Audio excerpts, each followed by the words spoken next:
Yeah.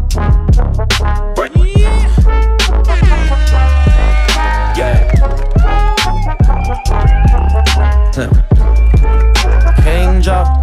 Everybody's talking about they got a big budget. See you with them bills, but when you come, you try to covet. Never trying to share it with your homie, cause you love it. So your homie come in your house with a mask, gon' lock you down like COVID. But all we carry is Soviet. Boy, if you want, we'll bomb rush your cranium down to the red meat. But we understand that it's not flesh and blood, but we fight against principality. We back outside, so let's expose what the real is supposed to be. It don't matter if a white man kill us or a black man kill us, it's still a Everybody's talking about they got a big budget. What? Hold on. Yeah.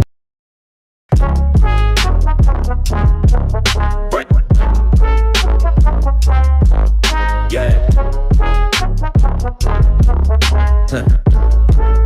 King Joe.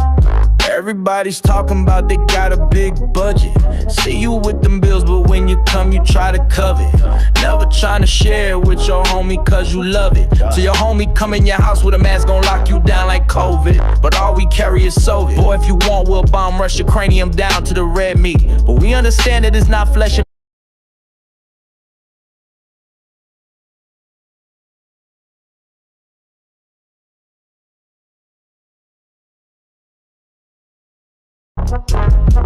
okay.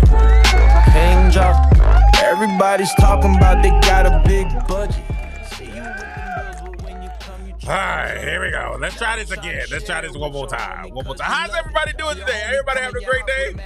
It's your boy King Joe. Hope everybody's having a fantastic, excellent night, evening. It's 1 a.m. on the East Coast, but we going live. We got a lot to talk about. I know. I missed y'all too.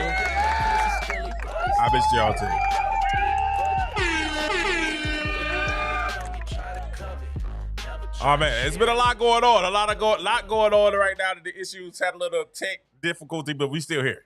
We're gonna do what we do. I appreciate everybody for taking time to be with us tonight. We think this morning rather, or some of y'all still night over there. On the West Coast, it's still nighttime. So everyone, we thank y'all for spending time with us and being with us here on the show. Now, if you had get up, my darling King in the house, baby. Let's go. I'm with you. Let's go. Let's get it. We're gonna talk about this past weekend, All-Star weekend, and I know y'all been waiting. Y'all been wondering, KD, what you gonna say? How you feel about everything with All-Star weekend going on this weekend, with everything that's going on? And I'm gonna start like this. It was interesting. It was interesting. I think it goes a couple of different ways. It can go a couple of different ways at how you look at it. Now, the big news coming out of the All-Star weekend, which we'll get to it, which is really this video is about, is the CBA with the WNBA, Caitlin Clark's league. And while we're sitting here and we're talking about it, I think it's a problem, right? And the problem isn't what everybody thinks it is. And I've been listening all day, all weekend to people talking about the WNBA and how it's been how it went this weekend with All-Star weekend. And for me, I saw some things that I liked. I saw some things I did not like. Of course, it was a tough time for Caitlin not being able to perform because of an injury, but I think she made the best out of it. The game, the Saturday night was cool. It was cool. The skills competition and the 3-point contest was cool. It was cool. I enjoyed it. It was quick. It was like an hour, so it was in and out. But then we get to Sunday night and the actual All-Star game, which had some exciting moments and some fun moments. But it was okay. It was cool. It wasn't horrible. I'm not gonna destroy it like a lot of people have. It was okay. But the big thing of the weekend coming out of the All-Star weekend was all the talk about the CBA. The CBA agreement, what everybody's talking about the CBA, what happened in the CBA, what happened in the agreement, what happened in everything. That was the big thing that came out of All-Star weekend. And the thing that kind of bothered me is, I want to start like this. when I think a lot of people, especially the WNBA, right? The players in the WNBA, they have to kind of understand this. Because something is trendy doesn't mean that it's the standard, right? And when you're negotiating and you're negotiating for what you feel like you owe, what you feel like you deserve, the trends, unless it's financial or unless you have paperwork, being trendy really don't matter, right? Unless it has to do with the business, okay? Unless it has to be the business. And I think what it showed, and I don't want to be real negative, guys, and I've been thinking all that. That's why I've been hesitant about doing this show. I had this show this morning, and it took me all the way to tonight to do the show because I was really hesitant about doing it. But I'm gonna be real. It's 1 o'clock, so if I get in trouble, hopefully everybody sleep. Okay.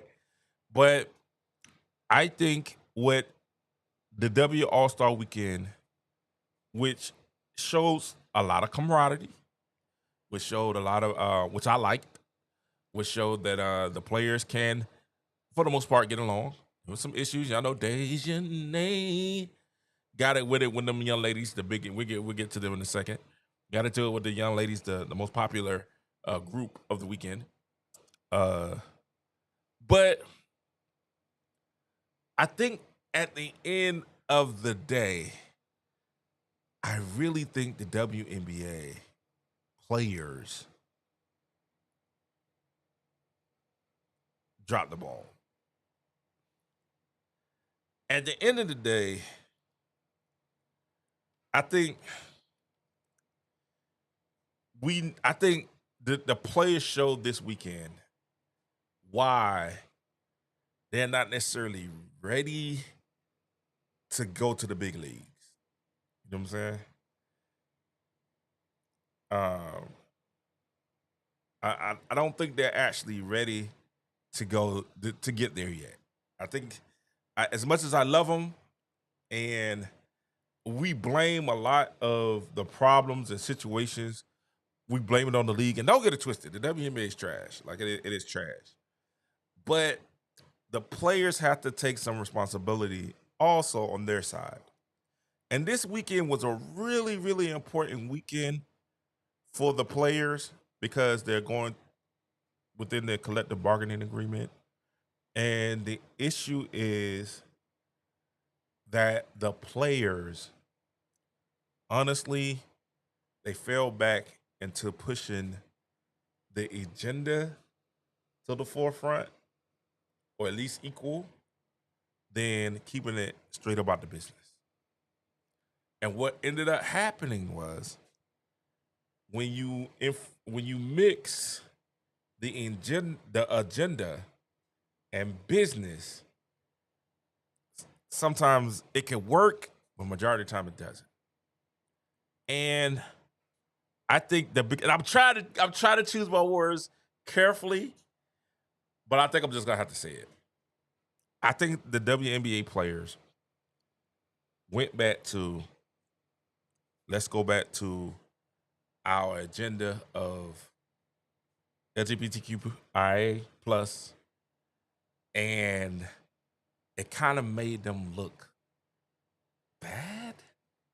I'm saying to America, and we're gonna break down enough. I know y'all gonna get mad at me, and I'm trying to be nice.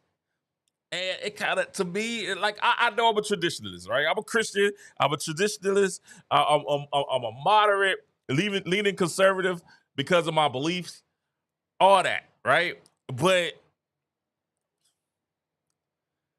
this weekend kind of ended up looking like a lesbian sorority. You know what I'm saying? Like, that's what it looked like. Oh, like I don't know if I would want my daughter, like I want her to watch the players and aspire to be a WNBA player, but I would be kind of fearful.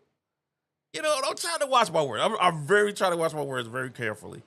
I would kind of be scared to put her, you know, in that environment Because think about this, ladies and gentlemen. Think about it. The most, and ask Jamel Hill, ask the left, ask everyone, the most popular thing. Y'all put in the chat. What's up, David? What's up? Get up, my darling. You know what I'm saying? And we're gonna get on that Cassie Plum too. We're gonna be here for a while. We're gonna be here for the midnight hour. Okay? We're gonna be here for a while. But think about what was the most popular thing of the weekend. Right? The conversation today shifted to the business, because grown folks, we work on Mondays. You know what I'm saying? Like grown folks. So, but the most popular thing of the weekend was what? Anybody know? Anybody know? Put it in the chat. Put it in the chat. Put it in the chat. Put it in the chat. If you know what the most popular. The most popular thing of the weekend was Spud Buzz.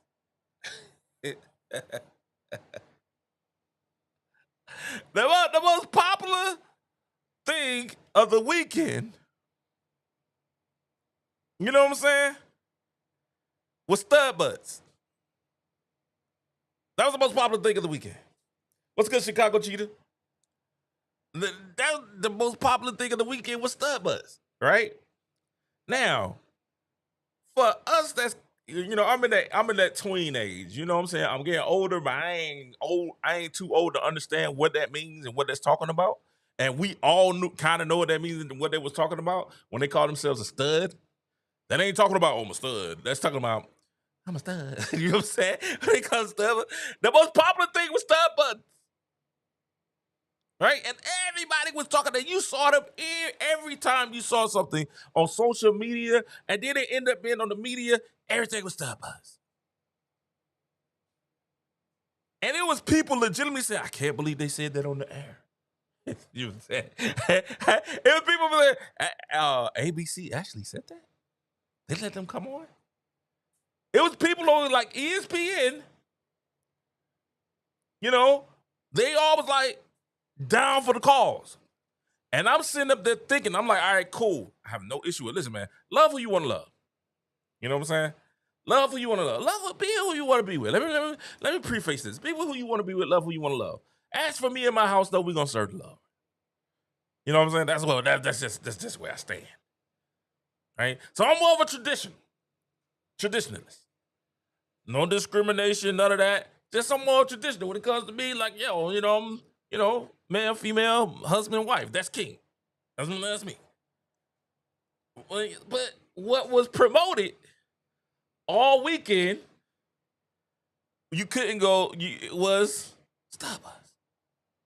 And why it was popular on social media, it looked very problematic to the media and to a large sector of the audience.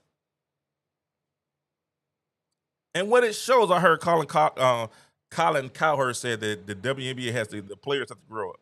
What it shows was they haven't grown up.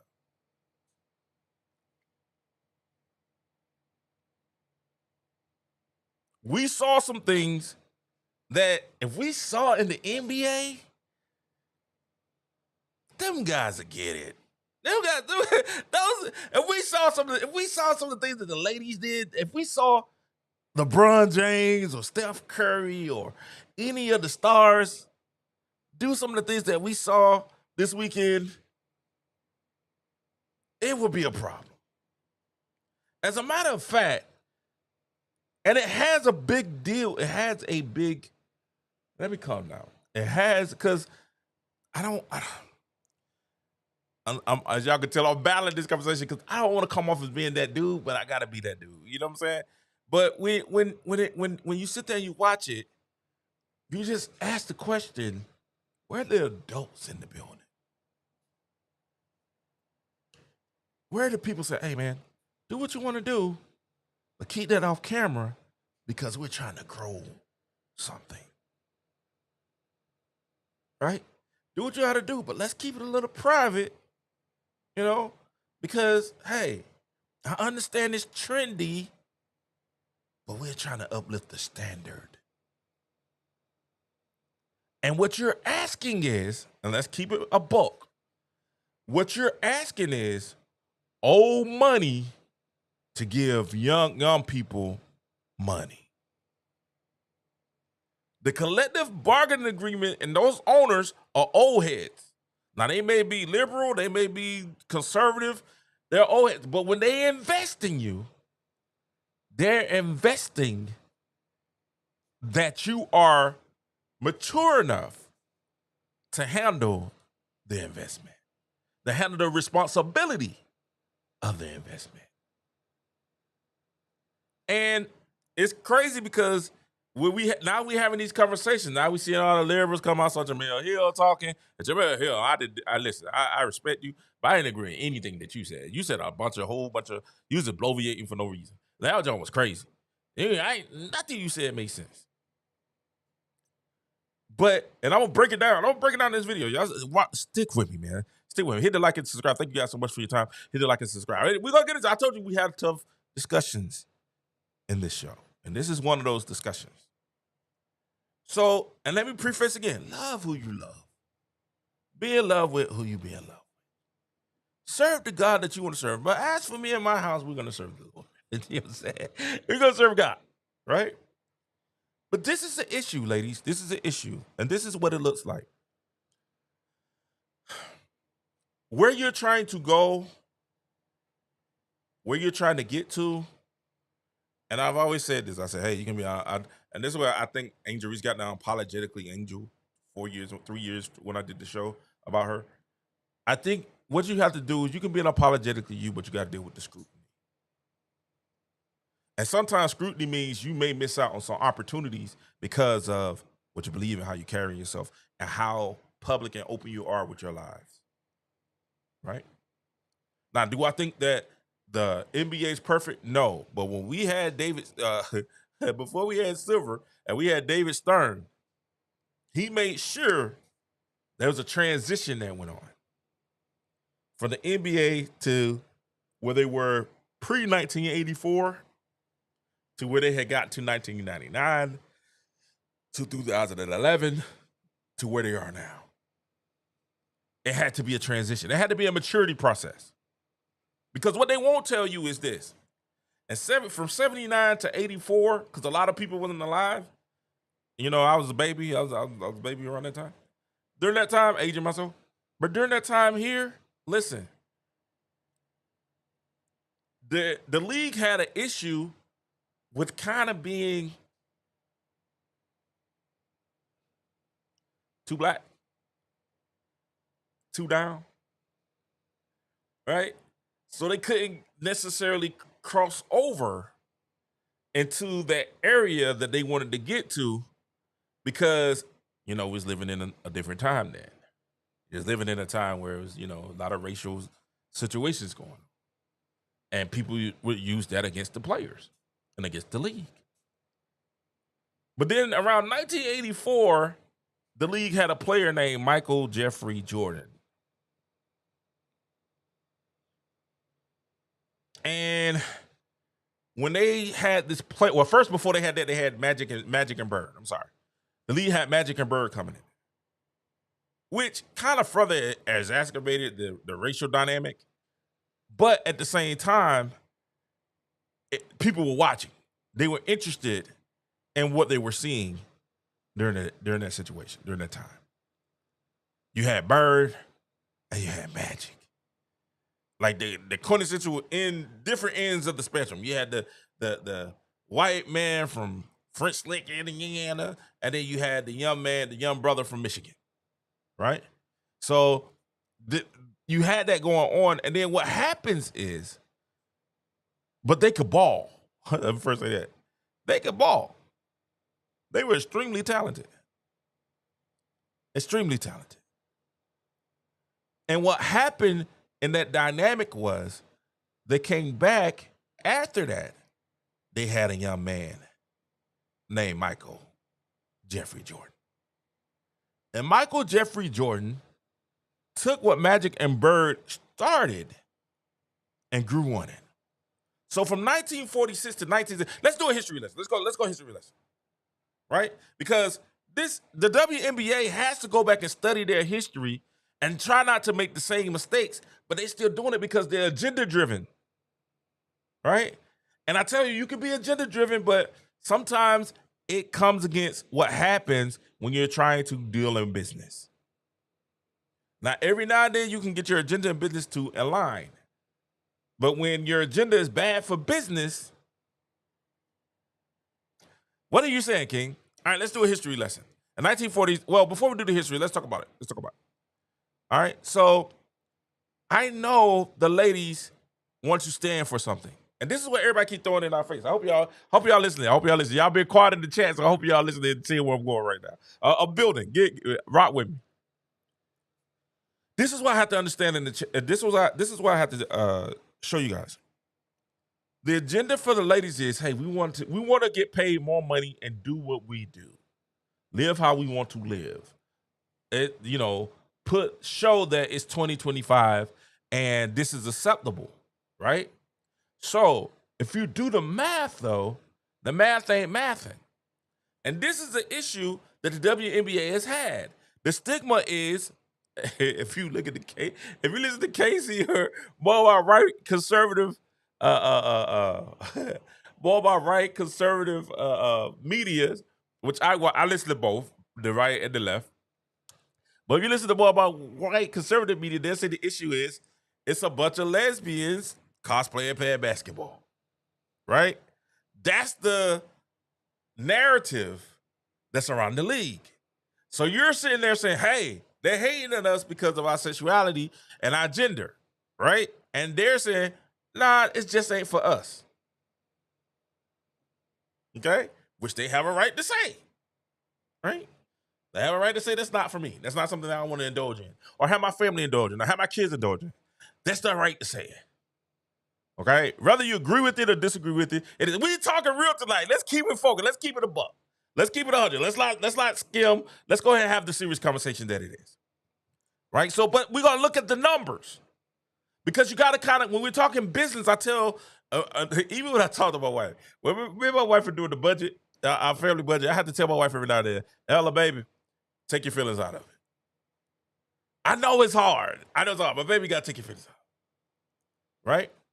So let's go into it. Now, the issue is this, and I've been telling y'all, because of that narrative, for years in the W, they have not built a brand big enough to qualify for what they're asking for. Right? So sometimes you gotta take small steps to get to where you want to go. Let me say that.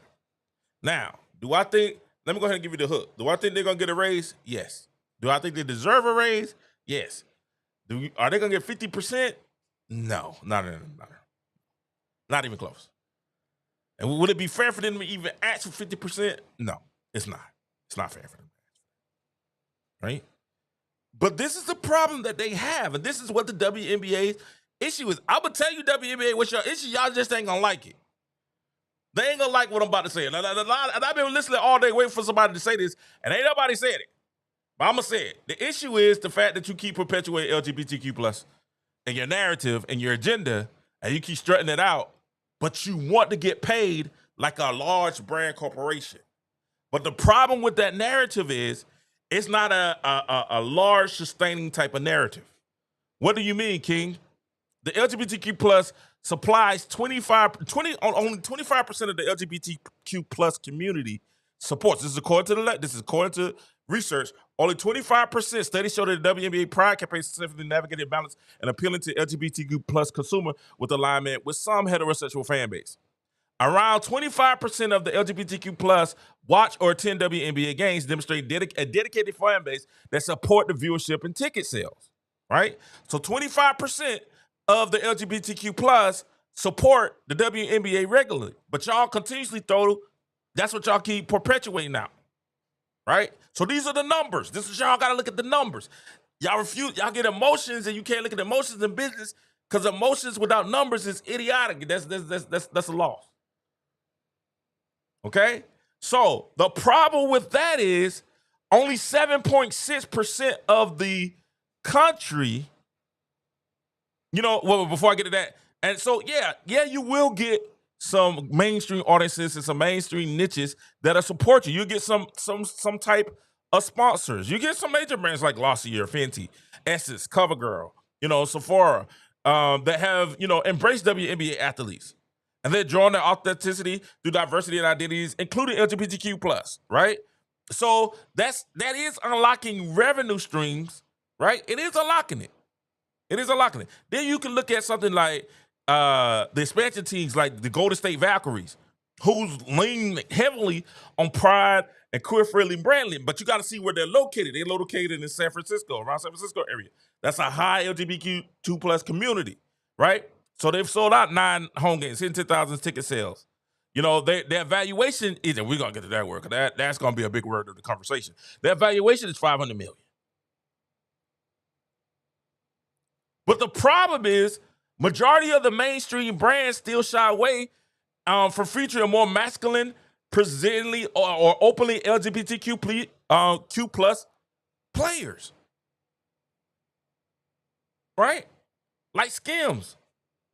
It caused backlash, excluding the black LGBTQ plus athletes, and let's talk about that too, because there is a lot of racism that goes in that. And that organization that they don't talk about a lot, that the LGBTQ plus community has a lot of racism that happens in the LGBT plus community. A lot of it. Right? And a large majority of conservative viewers object to the lifestyle. Shoot, Donald Trump just won a whole presidency basically running and saying every weekend on every sports, after every football, I kept telling you, after every football game, what was that at the halftime? I was watching the Georgia game. At the halftime, and one of his main promos was Charlamagne the guy in the Breakfast Club saying, "Hey, Americans, Kamala Harris wants to take your taxpayer money and play for sex change in prisons." As every week, I was like, in the Georgia game? In the Georgia game. Every weekend you were seeing that. And I don't know they want to say about the numbers, it was close, but it really kind of wasn't. It kind of was a landslide. And I get it. You don't want to limit the audience. You want to, by embracing, because you want to embrace everyone and give everyone a chance, right? Cool. But the problem is that the country, that 25%, let's keep it on that, 25% of LGBTQ plus. But the problem is the country only makes up about 7.6% of U.S. adults identify as LGBTQ plus. While a large number say, hey, you can love who you want to love. They're like me. They say, hey, man, love who you want to love. Be who you want to be. Just don't force it on the kids.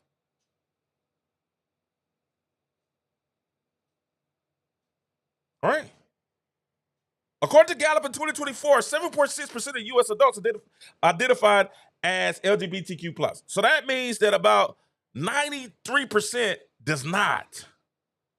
So if 25% of the 7.6% are consistent WNBA fans, that's only about 1.9% of the U.S. population that's supporting your sport. Now compare that to the NBA, NFL, college football, which have mainstream fan bases that crosses race, class, gender, and geography.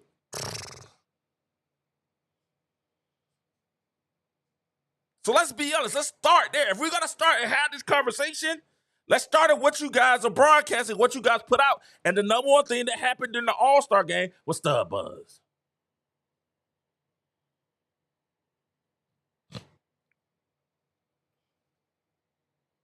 And as much as L. Duncan and the rest of them thought it was cute and it was good, majority of Americans are like, nah, that really ain't for us. And I'm interested to see how these ratings are going to be.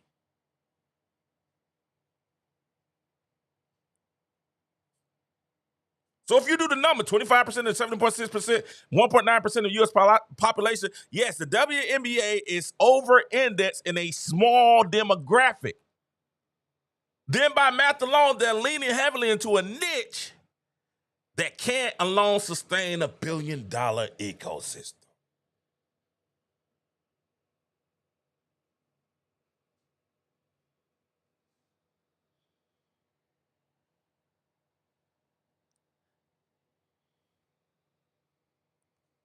That's your first problem. Your first problem is the brand versus business conflict. Because from a brand identity standpoint, the WNBA is seen as progressive, inclusive, socially conscious.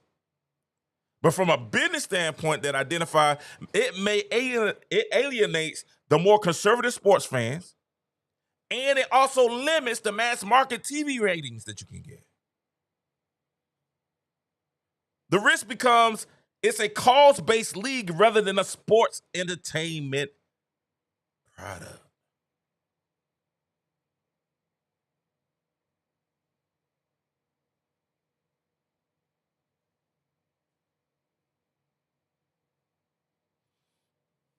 Now, I want to show you something because I know y'all be like, oh, here you go. He hating on you got it. Because I hear Jamel here now. Oh, the problem is they don't like the LGBTQ and the black women.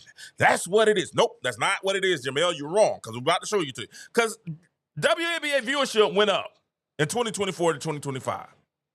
Right? And this is kind of going to prove my point. And that's largely because of who? That young lady from Des Moines, 6'165". None other than Queen Caitlin Clark. Most of that is because of Caitlin Clark. Now, to a lot of right, and y'all know it just like we know it, a lot of people in the right, they identify, good morning, late night, Jessica Scotto, Kit Carson, we having a serious conversation tonight. Tomorrow, make sure y'all join me tomorrow. I will be on tomorrow. We'll be talking about Stephanie White doesn't want Caitlin to shoot threes. That's crazy. I tried to tell y'all. Miyagi-Do versus Cobra Kai. Cobra Caitlin.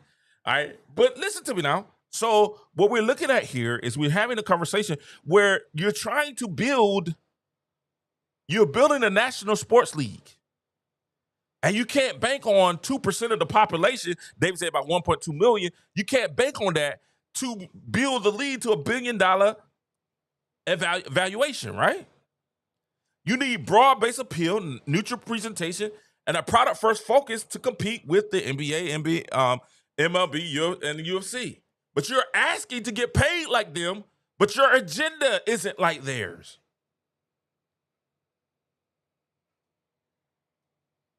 I'm just mad that a lot of people ain't saying this. You want to get the money that they have, but your agenda doesn't align with the majority of American people.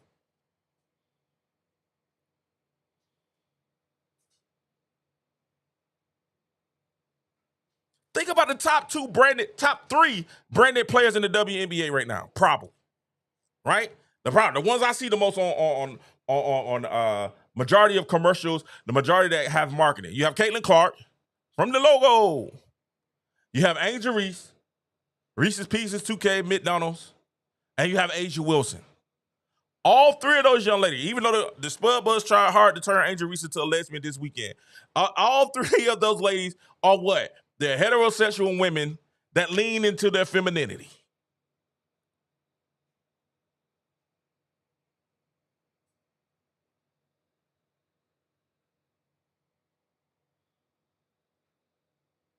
Oh, thank you, kid. We got a super chat. Give me that super chat in the building.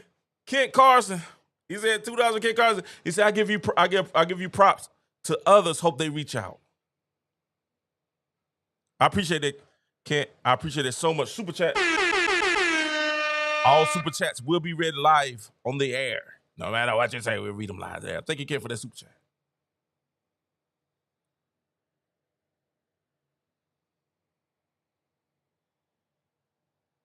But listen to what I'm saying. And I'm coming from a place of love. I ain't coming to hate. This ain't because I know that, it ain't a place of hate. This is a place of love, guys. I want to see you win. My favorite player plays in the league. But if you sit there and you listen and you pay attention, the issue is the WNBA is a large LGBTQ plus all the letters, community, and it's loyal and vocal. Cool. But the WNBA if it does not grow outside of that niche, it won't sustain enough revenue to reach its target for what the players want.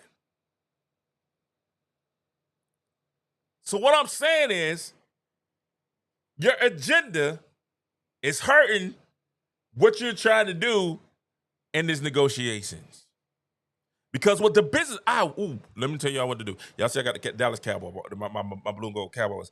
Go listen to Jerry Jones talk about, they grilled Jerry Jones today about Michael Parsons. Go listen to Jerry Jones talk about paying contracts and paying players in the interview he did today with the Cowboys. I'll probably cover it tomorrow. Go listen to him talk and the old money talk. That's who y'all need to be listening to. I need to start listening to these new wins. Oh, let's do it this way. No, they don't know what they talk about. You're trying to get that old money.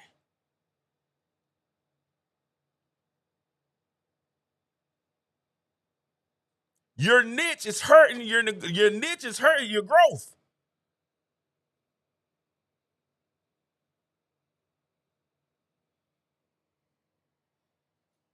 Let me rephrase that. Being niched is hurting your growth. That's why the crazy thing, now we can show by the numbers.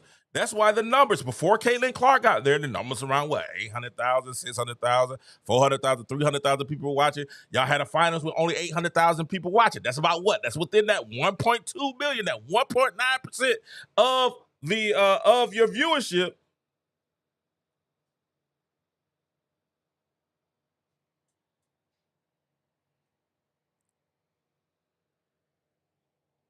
And see, I'm just trying to have a reality check with you guys. And when you look and you see the main thing of the weekend was Spud Buds, and we like, Spud Buds did some things this weekend. I didn't share the video because I ain't want to be like that. But Spud did some things this weekend that if a man did, we would be in jail. They doggone near harassed the mess out of Angel Reese this weekend. And she laughed it out. And I had a serious conversation with my wife. I said, it's funny because like another woman could doggone sexually harass you all day. Y'all be cool. If it's a man, he just come and ask you for your number. You about ready to call the police on him. They tried their best to turn Angel Reese gay this weekend. I gotta get Angel Wilson pops. Angel Wilson, Caitlin Clark, who kind of kissed her boyfriend, kind of gave him a peck on the, let him give him a peck on the head in the public. You know what I'm saying? And I get it. I asked the question. I said, why are women so private with their men in public? But when they be their girlfriends, they be all over each other.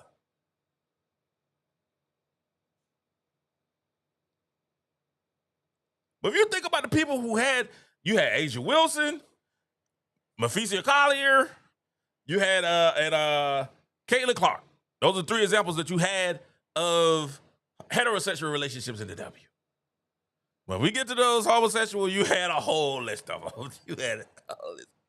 And I'm looking at them like, all right, do what you want to do, but they ain't gonna help you in negotiations.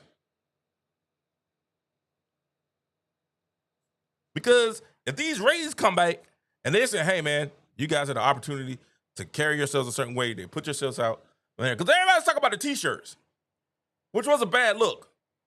That's because they really don't want to get into the real conversation, which is, yo, man, your agenda is hurting your negotiating power. Because your agenda is only really marginal to like 1.9 million people. With the 1.2, David, you said? This is really only marketable to 1.2 million people.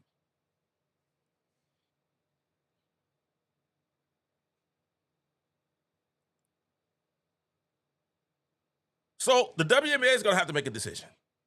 Stay niche and ride cultural goodwill, or mainstream the brand, center competition and performance, and expand appeal across America. That's blue and red states alike.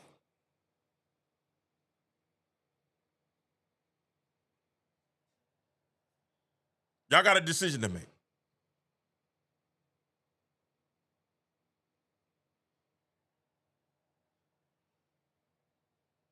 Let me say this too. Can we stop the Indiana as like the hateful city now? Can we stop all that? The racist city now? Can we stop all that? Indiana did a phenomenal job. Phenomenal, Indiana. Hand clap for Indiana. Can y'all leave those good people in Indiana alone? Because there's a couple of knuckleheads. Can y'all stop saying everybody? Alyssa Thomas. Indiana did a phenomenal job of hosting. And they showed love to everybody, even Angel Reese.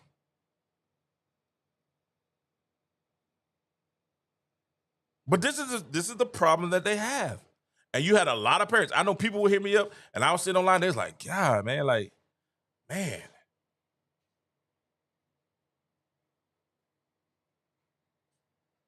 Man.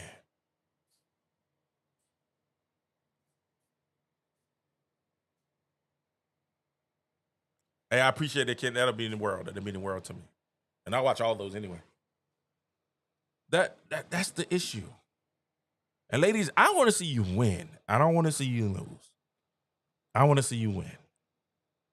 But y'all gonna have to understand something. I'm gonna tell y'all, and I'll tell you about Magic and Bird. Then they got the Jordan. Now Jordan had the Jordans. Like, everybody had them Jordans. But it was a very defining moment in Jordan's career when Jordan said something that took Jordan from being a superstar to super duper extraordinary, where now in 2025, they're still selling the shoes.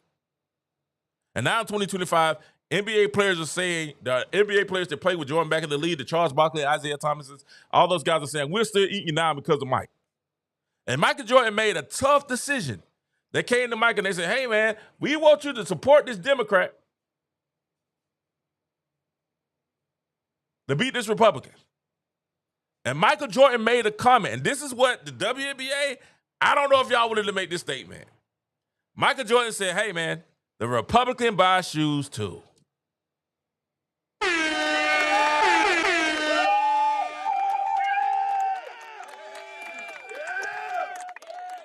The Republican buy shoes too. And I want to tell the WNBA, the Republicans buy shoes too. That took Michael Jordan from being here, where it's in the shoes money, to be like Mike. I want to be like Mike. That's what it took it to.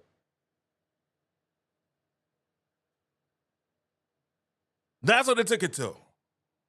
He was, even if you're running for president, what they tell you to do, even if you're a leftist, that's why I kept telling people, I said, hey, man, Kamala Harris is going to be a problem. They're like, why? She's too leftist. She's too liberal. You got to be more towards the center. You got to go to the center. And I know this ain't politics, but it is. It's business. And even in business, when you're looking for the big money and you're looking for the big donors and you're looking for the big marketing experts and you want those people to really, and you're looking for the eyeballs, you got to go more towards the center.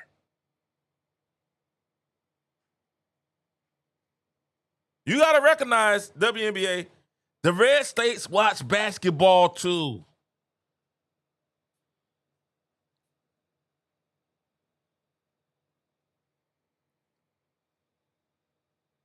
They watch basketball too. And to be honest, they are bigger because they have a larger audience.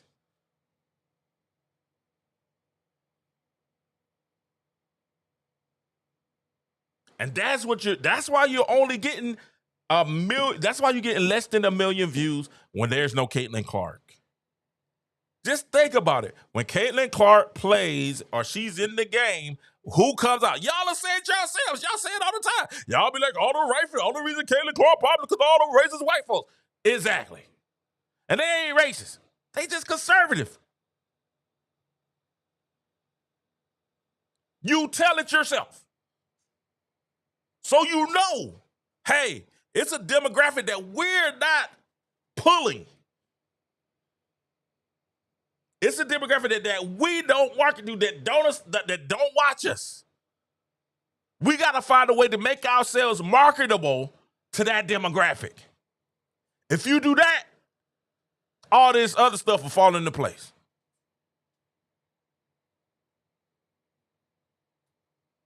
Trust me. If you do that, you don't have to listen, because a lot of you guys, you talk about revenue versus profit in sports terms. Revenue equals total money coming in. That's TV rights, sponsorships, ticket sales, merchandise, expansion fees, streaming. So if the WNBA earns $200 million this year, which they want to earn that next year with the new TV deal, that's revenue. Profit equals revenue minus expenses. And this is where the people are having issues.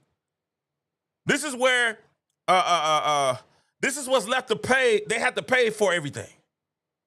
Player salaries, coach salaries, marketing and PR, travel, stadium leases, league operations, front office, legal, insurance, equipment. That's expensive. So if they made $200 million in revenue, but they spent $240 million, their profit is negative $40 million. That's just a quick economics.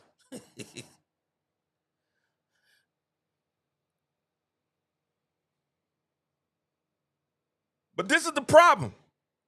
The revenue can go up, which is happening thanks to Caitlin, Angel Reese, the new media deals, but the expenses rise too. So if the revenue goes up and the expenses rise just as quickly, the league still loses money. That's why everybody keeps saying the WNBA is growing, but it's not yet profitable.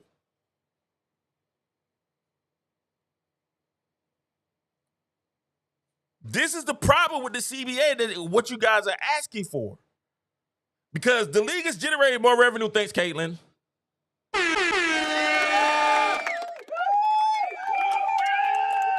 Thanks, Caitlin.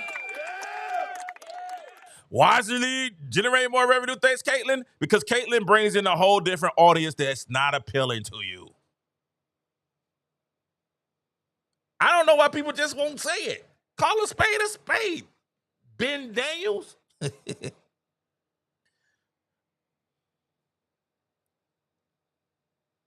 The WNBA may be generating more revenue than ever before. This is the ladies that said, oh, we'll give more revenue. But you also give charter flights. You're expanding teams, but you have no idea what they're doing. You're paying higher salary. You want higher salaries. You want to upgrade facilities. You run national promos. You want time off for pregnancies. You want all this stuff, which you do deserve, kind of, sort of. Which would be great if you were making the money to do it. But if you gave an example, if they bought in $200 million and the expenses of $240 million, that's minus $40 million in profits. So even if the WNBA doubled revenue this year, that doesn't mean that it made a profit.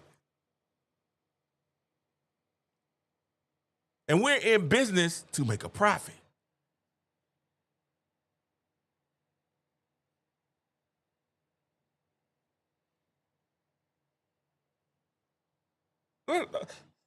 And somebody brought up a great point today. I don't know if it was Jamel Hood. She brought up a great point, but once again, it was skewed. She said for 30 or 40 years, the NBA wasn't profitable. And that's true, kind of, sort of. When we break it down from 46 to 79, the NBA struggled financially. The early NBA teams, kind of like the WNBA, played in half-empty arenas. Multiple teams folded or relocated. The league had low TV ratings. Sounds familiar? Limited sponsorship. Almost no national profile. The players flew commercials and worked side jobs in the offseason. Does that sound familiar? That's what the NBA had to go through. And they went through that for 30 years.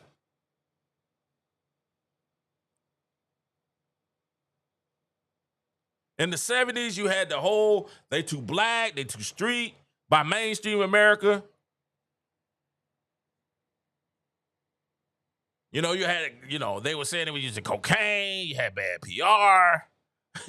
All this is going on. Crack is whack, you know what I'm saying? No, what did Bush say?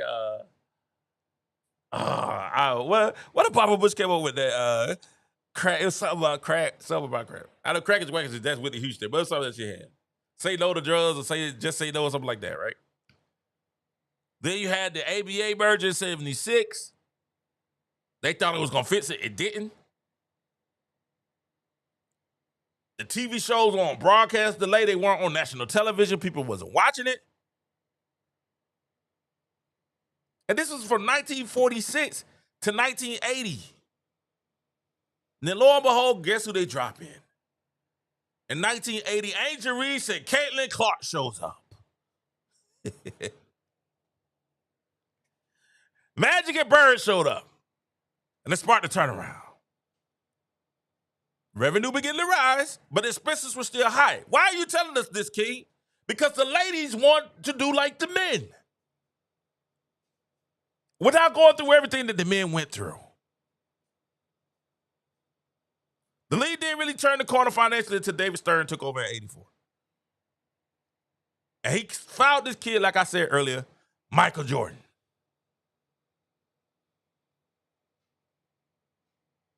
So you're talking from 49 to 1990s, the league finally became financially and a global money machine. What happened? You had Jordan, you had the Dream Team. You had new TV deals, bigger fan base. It exploded the profitability.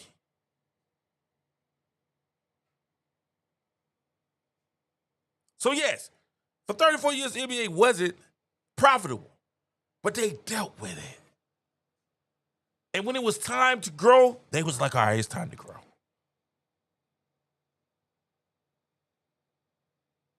It was certain teams that had bigger valuations than other teams.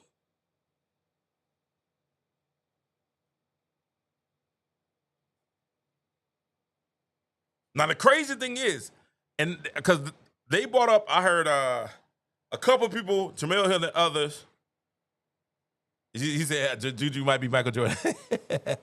Juju's coming. We ready for Juju's coming. Now check this out. And I want to finish my history lesson because I'm going to get to my point. I'm almost done, guys. Almost done. Rock with me, please. Thank you. Thank you for your time. Now, what they bring up is the strike in 1999. That's what the WNBA keeps bringing up. That's what Jamel Hill, that's what the left keep bringing up. The strike in 99. But what they won't tell you is that the strike in 99 wasn't from the players. That was by the league.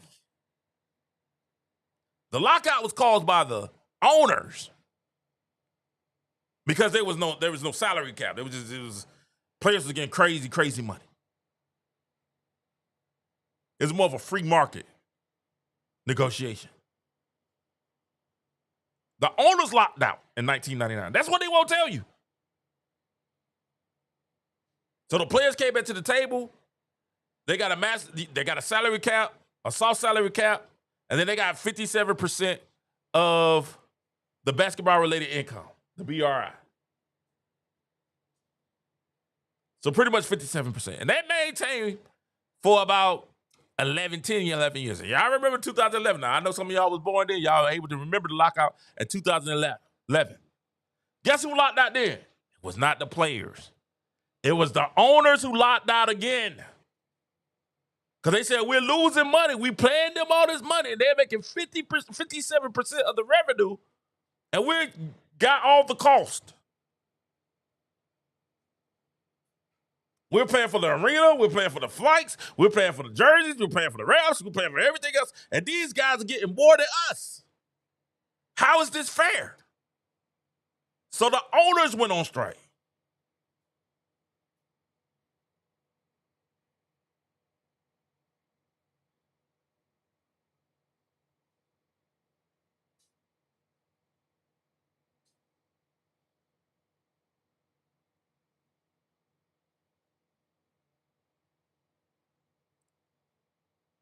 The owners went on strike. It was not the players. Because the owner said, this is not fair. And the players, when they closed that lead down, because guess what? This is what the players have to recognize. They can go out there, they can start Unrivaled and all that stuff. And the Unrivaled thing, I'm going to do with that in a second too. But all this happened in 2011. The players recognized that, hey, you know what? If we don't do this, we're going to lose the league. So the players backed off, and the players came to 49-51 in favor of the owners and revenue.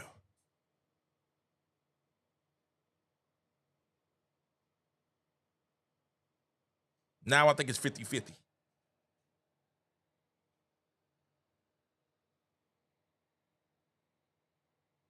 So now every dollar, now they've developed over 50 years. They got to the point now, out of every dollar, the owners get it, out of every penny, out of every dollar, the owners get 50 cents, the players get 50 cents.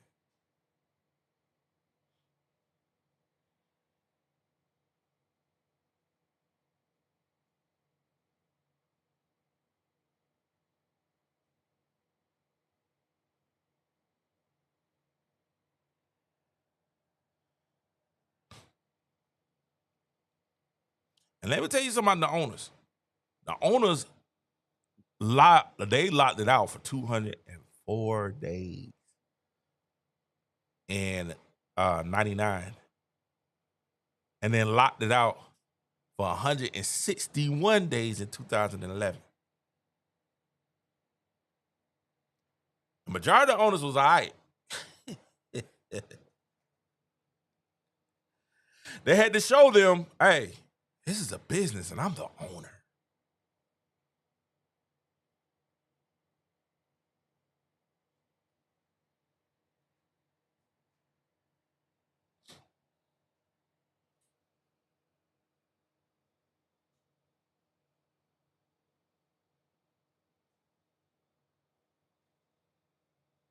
This is more business. So if you know business 101, this is help. This is help. Because this help with my business. This is something that me running a business, even with me doing social media stuff like this and my other businesses. Because I heard, who's that? Name's Jamel Hill. Talk about his teams that value their valuation is half a billion, 500 mil. What you don't understand is valuation doesn't equal profit. All because the NBA team is valued high doesn't mean it's going to make a profit. Profit equals revenue minus expenses, cash flow now, what we got on hand. A valuation is what investors think it's worth long term. I mean, future value.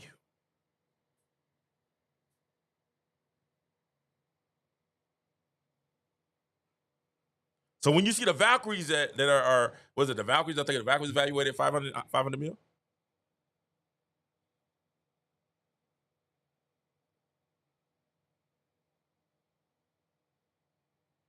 So even in the 2000s, when all this was going on, owners was losing money.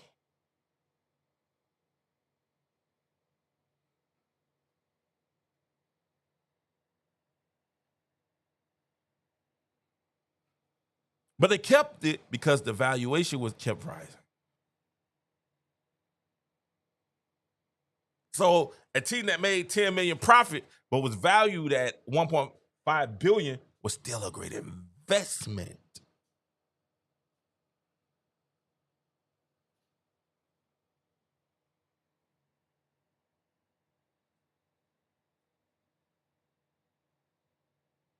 So you're asking why are teams wanting to invest in the WNBA? Why are teams trying to grow? Why are people trying to buy? Because they see the investment.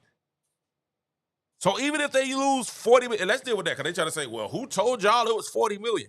Like, y'all know these folk will be out here lying. How you doing, Miss Catherine? How are you? How you doing? We having a business meeting tonight. We having a business meeting with the WNBA players. We're trying to get the league ready, right, for, Miss Clark to grow in. Thank you, Miss Catherine. Thank you, Anthony. Thank you, Chicago. Kent, you already know.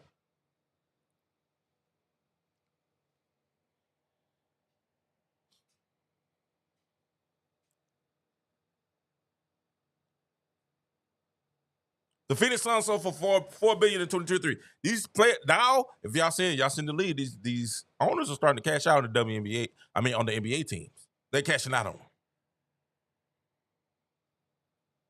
We just saw the Lakers, the Bucks family cash out. We saw Mark Cuban cash out. They're cashing out.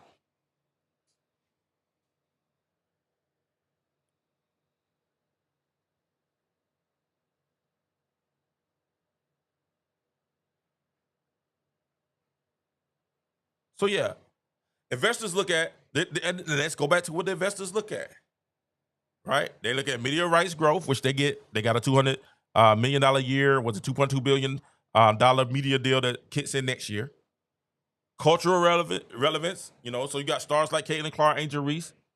They drive interest. Merchant brand collabs. You got Nike, Skims, Glossier. They got those are happening. There are expansion opportunities where new teams can buy in, and they're buying in low. You got to watch I'm telling y'all, go watch the Jerry Jones interview today. He breaks it down really very well. They want to buy in low.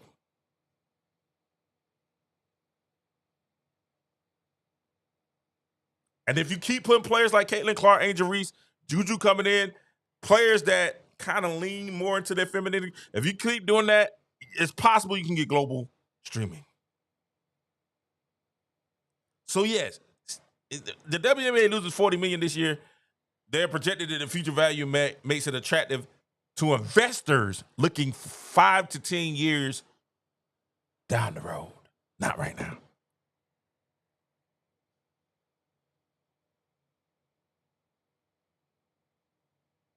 And there's a catch.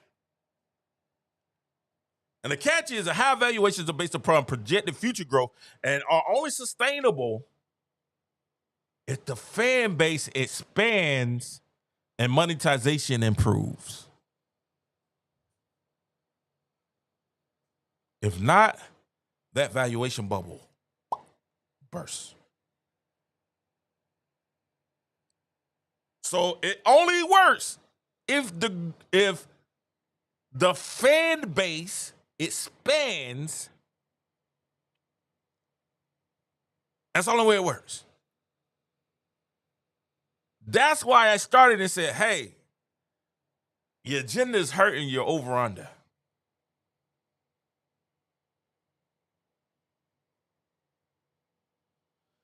Okay, man, do what you do. I forgive you. Go do what you gotta do. End of that. We said last show, we said, hey, man, hey, being saved and people of moral character don't mean that we punks.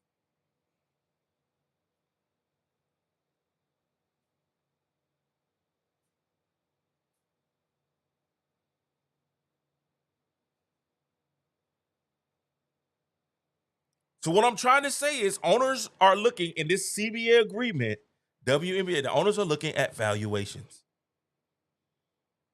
Even without profit today, they're betting on the league becomes a media asset like the NBA, UFC, or Formula One. It's a Silicon Valley style of investment. Lose money now, cash out later, right? But the problem is, if you go and you ask for too much money now, the whole thing can pop. Because they are looking and basing their evaluations off of who? Caitlin Clark. Now, I'm sorry. We can't bring Angel Reese into that.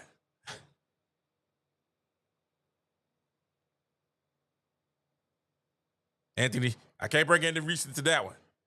Because if we fair, Angel Reese is still not getting the viewership without Caitlin. Now, she's getting the marketing and the exposure, but it's not resonating to the viewership. Why? Republicans buy shoes too. The red states watch sports too. Y'all keep forgetting that. Y'all keep hating and say, "Oh, I don't like that." Blah blah blah blah blah. You gotta find a way to market to them. If not, you niche yourself. And this has been the problem. Boy, I hope I took my time this way. I hope y'all get what I'm saying. This has been the problem with the WNBA is they have niched themselves. Now they're asking for more money. I ain't even talking about if it's respectful or disrespectful the way they're doing it. I'm just saying it's not. In the boardroom, I'm asking the question to say, okay, all right, cool. This year, even if our league revenue is $200 million, you guys are making 9 to 10 because they said well 9 to 10% of the revenue share is too little, and I think they're gonna get a little bit more. I do think they're gonna get a raise.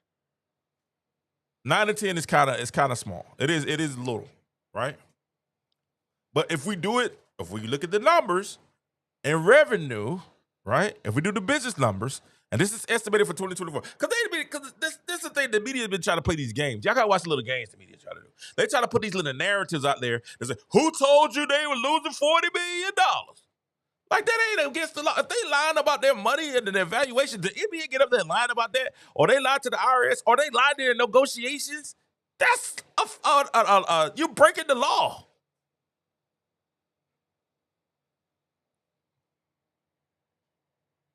You can't do that. I gotta watch some of these, and I expect some of these reporters to be smarter than what they be acting like.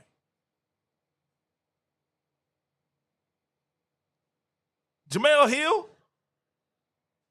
If the NBA if the NBA lied to WNBA's financial data, especially to the players, the union sponsors, and the media, it can have serious consequences. And especially depending on who was misled, that could be a labor agreement. That could be a grievance.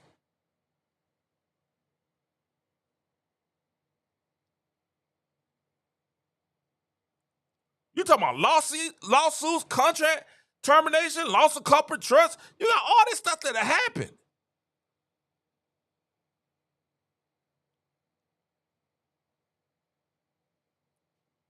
Oh, who told y'all it was 40 million? Where did that come from? Well, y'all tell us if we're wrong.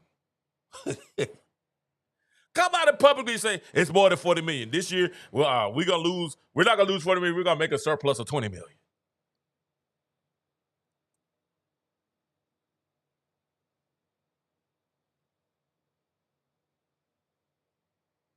If they lied to the WNBA players, that's considered bad faith bargaining under the U.S. labor law. Y'all got to stop that.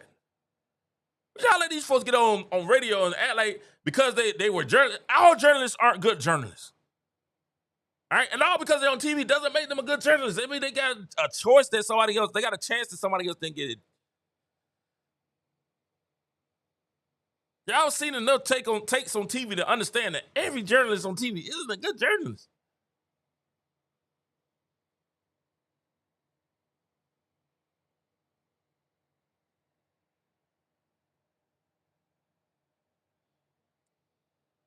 Let's not try to play us like, hey, who told y'all? The NBA, though. The NBA told y'all. Them jugglers lied. Okay, if they lied, y'all got a grievance, and y'all can go do a lawsuit on that. I ain't seen now one lawsuit or grievance filed by the WNBA said that the NBA is putting their numbers. Now, if we see that, I'm with you there. I'm like, all right, cool. Let us know what the real numbers are.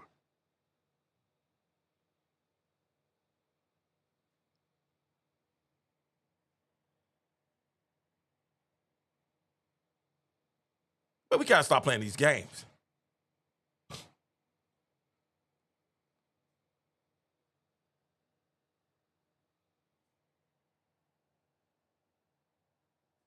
So the NBA, the players are looking to. Some said that they're looking to make 50% of the revenue, and that's ridiculous. They're not going to do that.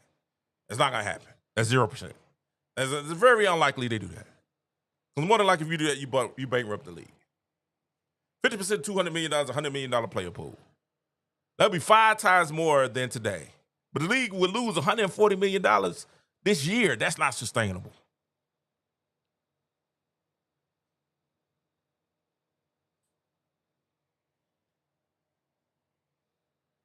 Now, if they would ask for what they should ask for, I'm gonna go ahead and tell you what ladies, this is what you probably should be asking for. About 25%. 20, more like 20, 10 to 15, 25% at the most. So the evaluation, if you get 200 million, we know you're gonna get 200 million next year because of the TV deal. So we know at least you're gonna bring in 200 million. All right.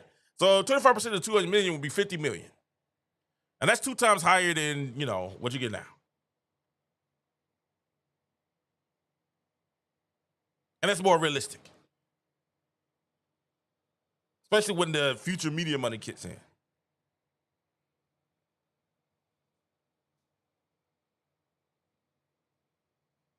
And let's be honest, the 10% to 15%, y'all keep trying to say, it's racist, it's because they are women. No, it's just business.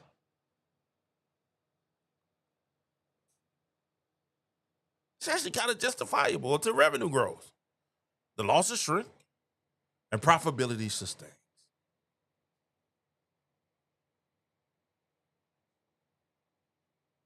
Now, if you guys are growing at an exponential rate, yeah, go ahead and ask for 25, 30%. But you're not going to get what the guys got.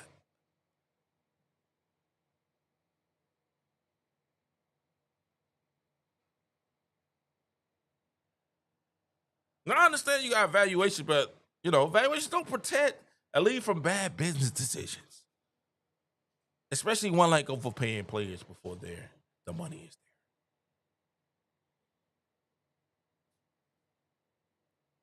You put yourselves in a cash flow crisis where you don't have liquid. You can't just spend $500 million in team evaluation to make payroll.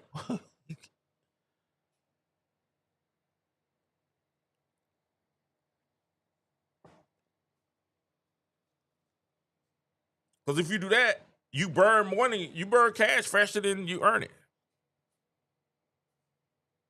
And then that will cause the investors to pull out. Because what it does is investors be like, hey, man, you guys don't understand what y'all doing. Y'all making poor financial decisions. Y'all don't have discipline. Ooh, that's a word. Y'all ain't taking accountability. Then I get a lower return on my investment. Now, we're going to need more bailouts and subsidies. Oh, that's all I left. Ooh. Now it makes sense. Now it's starting to make sense why certain ones are saying what they're saying. This is how they live in their politics. This is how they live with, you know.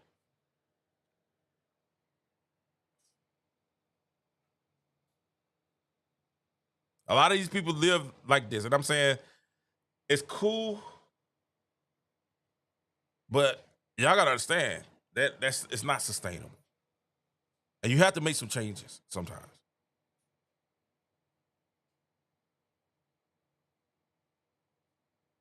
And y'all gotta understand why the NBA is upset. If y'all think the NBA players are like Draymond Green, them are complaining, wait until y'all continue to ask wait till y'all start asking taxpayers.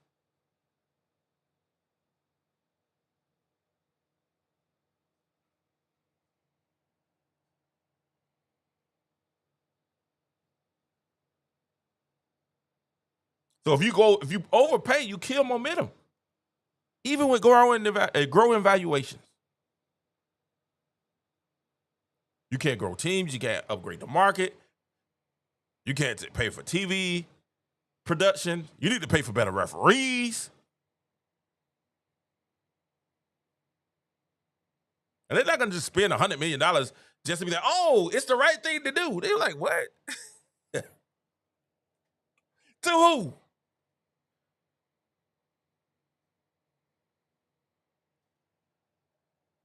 Then you got public trust erodes. Because wait, you're asking for a taxpayer funded arena of subsidies, but you losing $50 million a year on purpose by overpaying. You know what kind of goodwill would turn to backlash if you do that?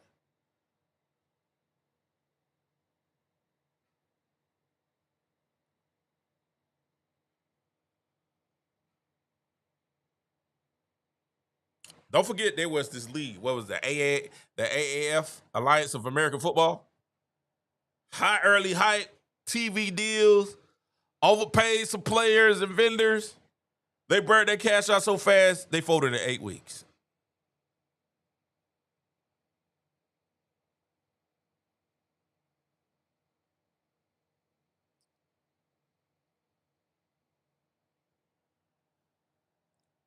But ladies, y'all do have a slimmer hope. Her name is Caitlin. Oh, it's just okay. It is Caitlin Clark. This is the problem, though. In order for you guys to get 50-50, there is a number. I've been studying, we've been looking up, and I've been doing some research, me, AI, and some different articles and stuff that I've been reading. And we found something. They have a number that you guys need to get to get that 50-50 evaluation. And you guys need to make $640 million. That's the key number. Everybody hit that like button. Thank you so much for your time. You got to hit 640 million. That'll make sure if you're going to go 50-50, you got to hit that $640 million. How are you going to do that? That's the question that they have to ask. Where are we going to get $640 million? Now, the TV deal only gives us $200 million a year. You need 640. So you need $440 million a year for us to give you 50-50.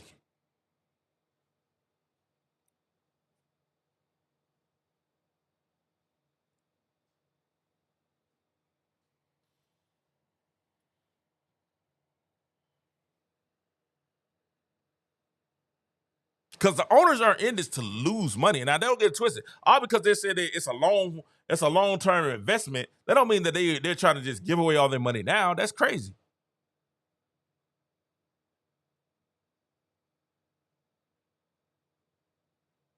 I agree. One thing she said it's the right time to strike. It's the right time to strike, but it's the right time to strike with common sense. It's the right time to recognize, hey, we're growing incrementally, slowly but surely, and we want to see some gains. All right, good faith with you guys. Hey, let's go up a couple of percentage now. All right, cool. We're growing some more. We'll meet you here in the next 5-10 years. We just meet you here 5 years, 10 years. You know how long it said? Now, you know how long it predicted? I asked, who's that? I read an article today. They said it would take the WNBA 10 to 15 years to get to that $650 million.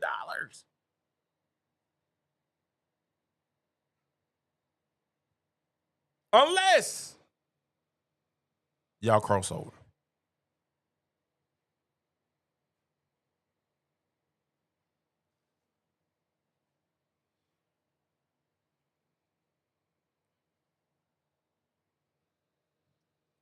Unless y'all pivot in your agendas.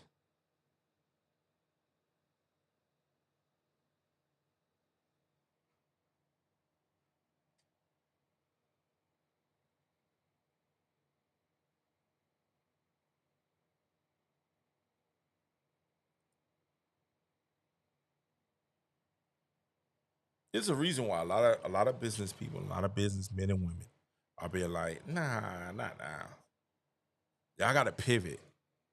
Y'all thought, I don't know who thought the t-shirt was a good idea. We know Caitlin didn't have nothing to do with that. Thank you, Kelsey Plum. I told you I was gonna get to it, Kent. Thank you, Kelsey Plum, for letting us know Caitlin and them didn't have nothing to do with it. They just went along and said, hey man, let's just keep camaraderie.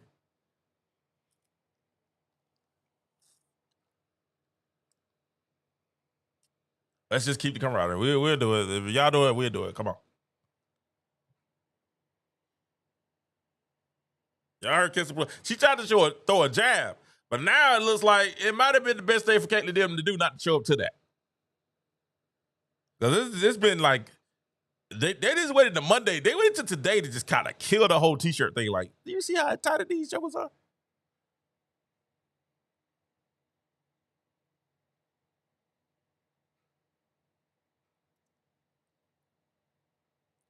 But once again, we're starting to see how out of touch certain ones are with the core American fan base.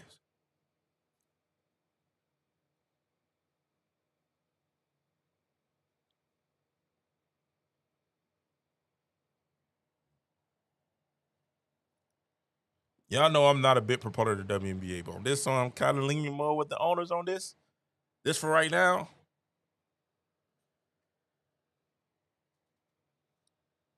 Crazy thing, y'all won bargaining chip, y'all treat like trash. It's so much fakeness going on now. Well, now they all smiling. Oh, we love you, Caitlin. We love you because we need to help you to get us somebody. That joint ain't real. Caitlin, don't fall for the okie doke. Babe, don't fall for the okie doke. We need you, Caitlin. Show up for us. I don't fall for that, Caitlin. Help us get more money. Don't fall for that mess. For 2 straight years, they've been bullying you, talking trash about you, talking about your fan base, talking about everything else. And now they try to negotiate. Oh, we love Caitlin.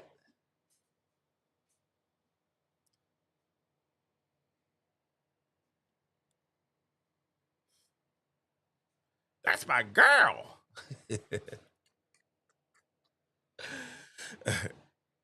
The one thing I like about Kelsey Plum is this. Kelsey Plum keeps Kelsey Plum's been acting like she didn't like Kevin Carter. So that little shot she threw at the interview kit, that was Kelsey Plum being Kelsey Plum. I like Kelsey Plum she stayed throwing little jabs at Caitlin. She been doing it her whole career. Kelsey kept it real. Rest of these jokers, Caitlyn. Oh man, stop, Caitlyn. Don't fall for that, dog. Do not fall for that. They had 2 years to be like that. They do not treat you the same as they treat as they treat one of their own. None of the Paige Beckers. They treat Paige Beckers way better than they treat you, my guy. Way better. You know why? Because Paige Beckers, yeah, she's a part of that agenda.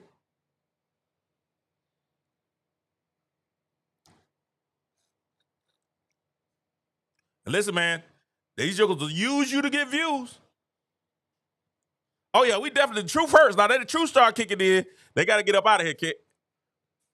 These fast start kicking in. See, this ain't that one where they can kind of have an opinion. They know I'm telling the truth on this.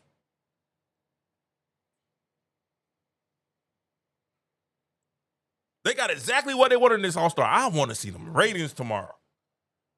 It's going to be interesting. Seeing those ratings tomorrow is going to be interesting. I think it's going to be a low. I don't think it's going to be as high as they were last year.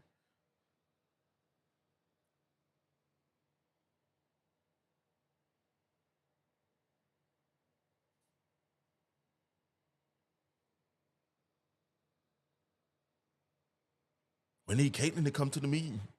Caitlyn, you come to the meeting. What happened to, I'm in the lead too. It's not just so a person, it's all of us. Caitlyn, you come to the meeting. all that went out the window. All that, it's me too. It ain't just her, it's just me too. All that went out the window. It was like, hey, Caitlyn, can you show up, please?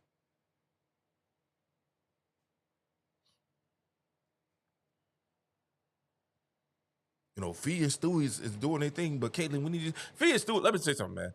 The Unrivaled joint is disrespectful. Like, I kind of knew the owners wasn't gonna listen to Fee like that to begin with. And Stewie, I'm gonna tell you why. Because they're the competition. Unrivaled is the competition. All right? Unrivaled is AEW.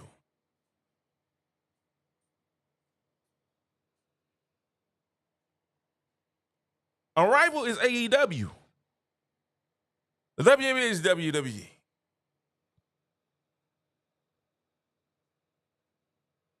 No, I won't say that. Let's go back. Let's go back a little bit longer. The Unrivaled is WCW. I want to say the WCW. They got to be more like.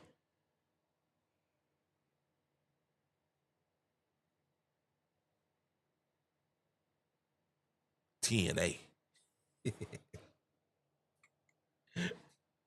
All right, Arrival is TNA. The WNBA is WWE. We kind of can partner together, but really, we really just want to buy you out. You know what I'm saying? Eventually, we just gonna buy you out.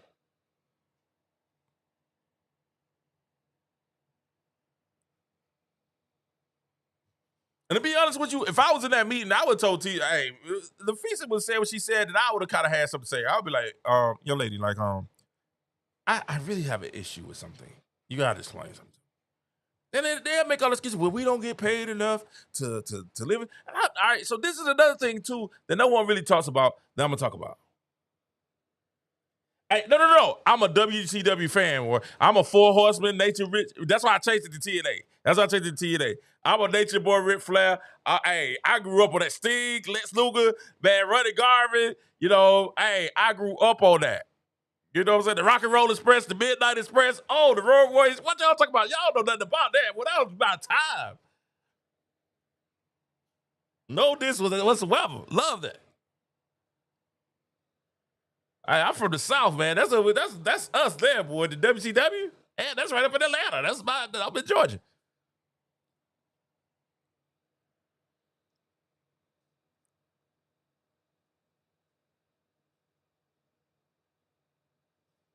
And the crazy thing is this. This is why I said they had the Felicia Collier shit up there. I'm giving y'all some stuff. I need to cut this video. Thank you, Kent, man. I agree. I thank you for your time. I'm getting ready to go on a little bit too. I'm getting about 5-10 more minutes and I'm out. But listen, I always tell y'all this. The issue I had with, thank you, Kent. I really appreciate it. And thank you for the super chat too, brother. Thank you.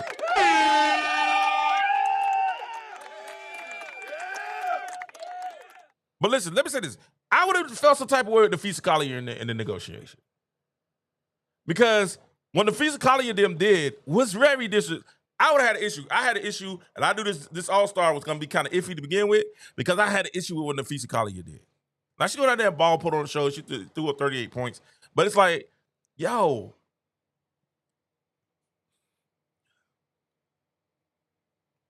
Like, Unrivaled isn't a college league. It's not a developmental league, right? So it's not like we're your college paraphernalia, right? So, like, if you come in and we're doing the All-Star, Caitlin is selecting the team, and you got Nafisa Collier that's selecting the team, and both of those guys are in WNBA All-Stars. I do not want to hear about Unrivaled. And they had already start saying, why is Nafisa Collier negotiating on behalf of the WNBA PA? Her student has a rival. She tried to throw it off like, nah, rival's different. But then when y'all chose teams, you sit under with a rival shirt on. You're promoting another league. You think that's smart? During negotiations? You know you got meetings coming up with the league that you're playing for, and then during the All-Star break, and then the All-Star selection, you choosing rival, all the rival owls and players. We got the rival players here, and and I'm looking at them like, what? That's the WNBA.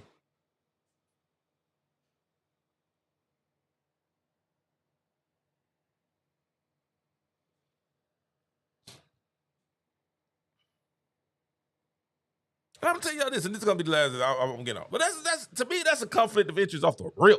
I'm already in my feelings. Like, I'm looking at y'all like, man, listen, you the last two people I want to talk about. Because I was listening to Casey talk. Casey made a great point. He said, hey, Casey made today, he said, think about this though. If a rival shuts down, a rival is the WNBA PA's biggest bargaining chip. Because if they shut down the WNBA and they have a lockout, then guess what? All the players will be like, well, cool, we'll just try to subsidize that by playing with a rival. Especially if they get Caitlin Clark to go to a rival. Right? That's the big thing. That's how Stewie them, Caitlin, trying to help you right now. That's how Stewie being all nice to you and stuff like that. She needs you on a rival. They get you on a rival, you good to go. Now, I do like Sabrina Ionescu. Sabrina Ionescu is class personified. I like Stewie too. Don't get to it. I like Stewie too. But Sabrina Ionescu's class person. Sabrina Ionescu really was the bright spot of the WNBA weekend. That 3-point contest she put on, that exhibition was amazing. Her and Alicia Gray in that finals was getting it. That was hot. So she really was the highlight of the weekend. Everybody wants to talk about Spud Buzz. That's some, once again, the kids set the trends, the adult set the standards. Okay? That's some kid stuff. That's some trendy stuff. But I'm talking about something that you really can build up off of. And Serena Ionescu shooting them threes, and that 3-point contest was amazing. And I can't wait to see her and Caitlin battle it out. That would have been must-see TV. It seems like Sabrina understands exactly what's going on. Like, she gets it. She's one of the ones that you really could build the WNBA off of. Right? She understands it. Like, she understands. You never see her out of pocket. She always is very aware of how she carries herself. I think even Caitlin needs to kind of pull back a little bit. You know what I'm saying? Because guess what? Think about the stars, right? Think about the stars. This is the issue with the WNBA. I keep trying to tell y'all not listening. The issue is they won't follow the they want the same thing that the people have, but they won't follow the rules. Think about the superstars in the NBA. The superstars, not the stars, the superstars. LeBron, clean cut, couple tattoos, rough around the edges. But listen, the most thing we hear about LeBron is he likes, what's one of the things we see? What's one of the things, vices with LeBron? Oh, he likes to drink a little wine, a little champagne. That's uppity. That's like, hey, man. But LeBron, clean cut, family man, family oriented. He has his little ways. I think he actually lost some fans when he started trying to be more political, LeBron. But when he was like, I'm going down the middle and I'm not getting involved and everything, that's cool that he decided to do what he had to do. But LeBron, they were willing to build the league on LeBron.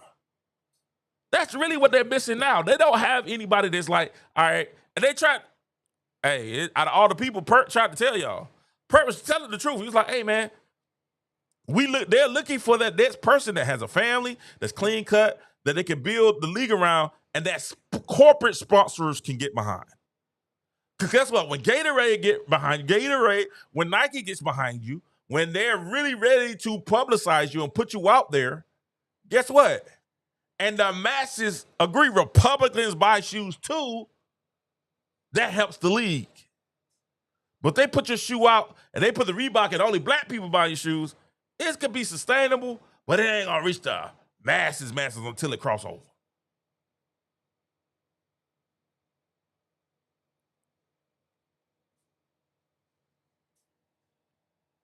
Y'all know who bought Kanye West's shoe? White kids.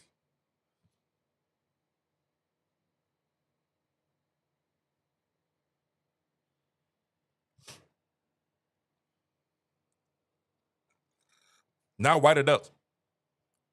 That's why the Adidas sold out. The Yays?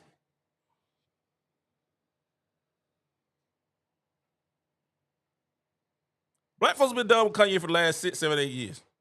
And white people still buying this stuff. He understood the Republicans buy shoes too. That's the problem. Stop niching yourselves.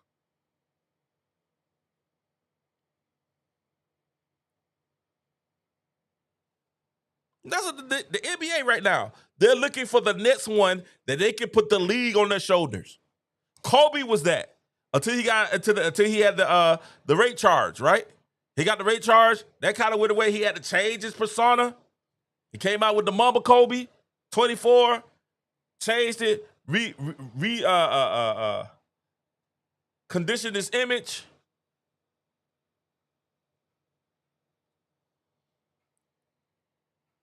Steph Curry, superstar, clean, family man, kids. You don't see a lot of craziness from him. Subdued. They tried John Morant, and next thing we know, John Morant, all right, hood culture. We don't like him. You know what I'm saying? They were like, nah, John Morant ain't it no more. They didn't even talk about John Morant's being the future of the NBA no more.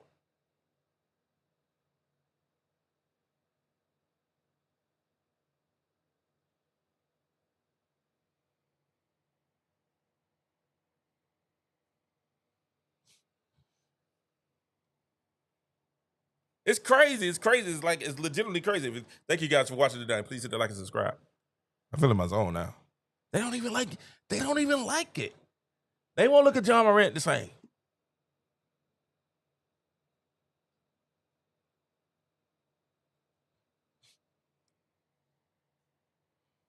The issue is, and I keep trying to tell Shaq don't want to listen. I keep trying to tell Angel Reese don't want to listen. She getting a lot of deals, but listen, she ain't crossed over yet. That's why her numbers don't look good when we watch her on TV. That and that, her game ain't the best. But she get better. She's get better. Or maybe she's just hot. She was on a hot streak. But she might be getting better.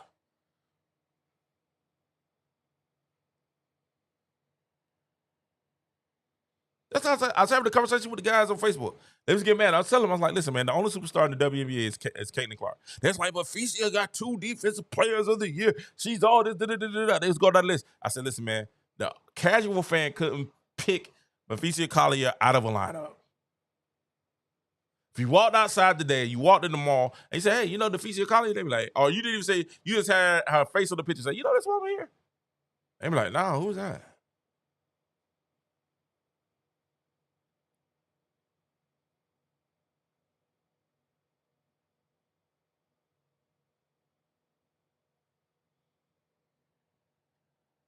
Phenomenal. They started learning Angel Wilson, but this is the problem with Angel Wilson. I'm gonna tell you the problem with Angel Wilson and Angel Reese, right? The problem with Angel Wilson and Angel Reese is this: if you walk up to a casual person and you show Angel Reese, man, they might go, ugh. They might know, and they be like, that's Angel.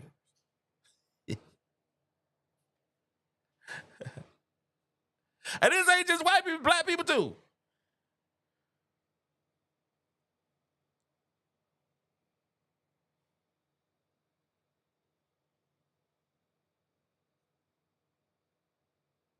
Because Gilbert Arenas had Cheryl Swoops on this. That's a great question. Cheryl Williams said, why is Gilbert Arenas put Angel Reese in the same sentence as Caitlin Clark? Because Gilbert Arenas has Cheryl Swoops on his podcast. And Gilbert Arenas is let's be honest.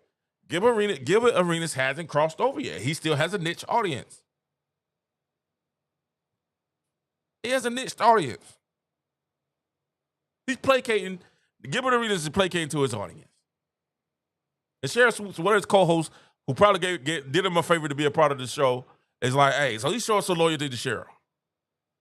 He know deep down that Caitlin Clark, that he know Gilbert Arenas know in his heart of hearts that there's no way that Angel Reese is on the level of Caitlin Clark. She doesn't have the crossover. That just doesn't make sense. When we sit there, Gilbert, if you want to have this discussion, you will lose every time. You know why you will lose every time? Because if we sit there, we looked at the numbers, right? And we looked at ratings, and we looked at TV numbers, we look at sales, all because you get a lot of brand deals don't mean that you crossed over. You just got a lot of brand deals. Don't mean that you popular.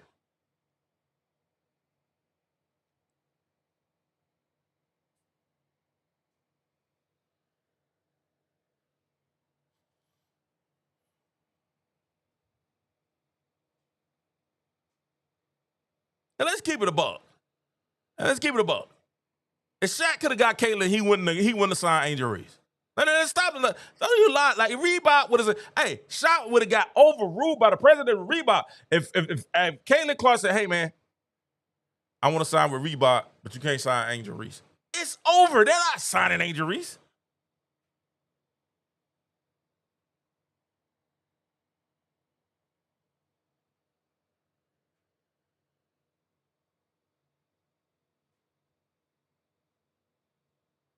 That's what I said. I love to say how can people just find it out about a WNBA player for the first time and say pay them? It just don't make sense. The problem is they have a crossover issue, and the crossover issue is this: their agenda does not resonate to the majority of the country. The agenda actually makes the majority of the country feel uncomfortable. It really turns a lot of the country off. This is just fast. Fee has, that's why I would tell you, Fee has the look, but she don't have the problem with Fee is we just finding out about Fee, and she's been in the league 8 years. The Fee College been a year, this is what?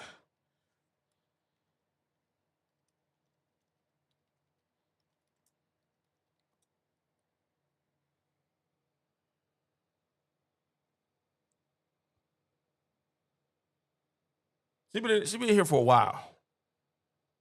She's 28. Let's see, when did she get drafted?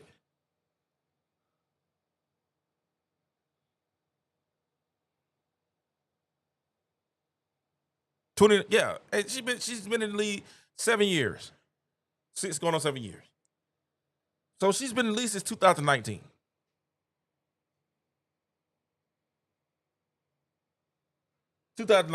So 2019 is 2025. She's been at least 6-7 years, right? So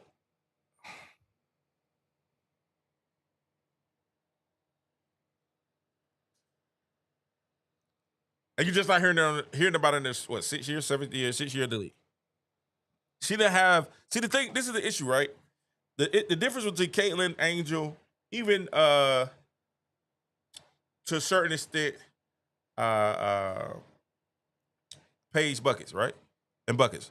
The issue with them is that the audience that followed them in college followed them to the WNBA. Even if you had Angel Wilson in South Carolina was a great player, but when she got to the WNBA, nobody was like, right? Nobody's really following that. Caitlin, when Caitlin left Iowa, majority of her fans went with her to the WNBA. And I'm gonna be honest with you, Caitlin Clark. This is gonna hurt y'all. This is gonna really get y'all. Caitlin Clark lost fans when she came to the WNBA. That's how bad the league is. That's how treacherous, and that's how unattractive this league is to the masses. She lost fans when she came to the WNBA. That's what they're not gonna tell you. And it wasn't because it was Caitlyn. It's because they didn't like the W.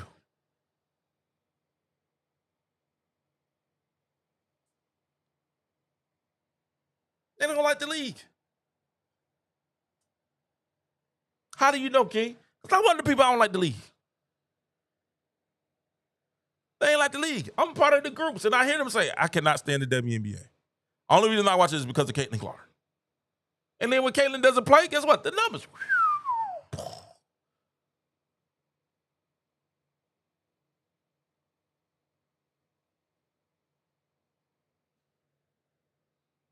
That's so I want to see these All-Star numbers tomorrow.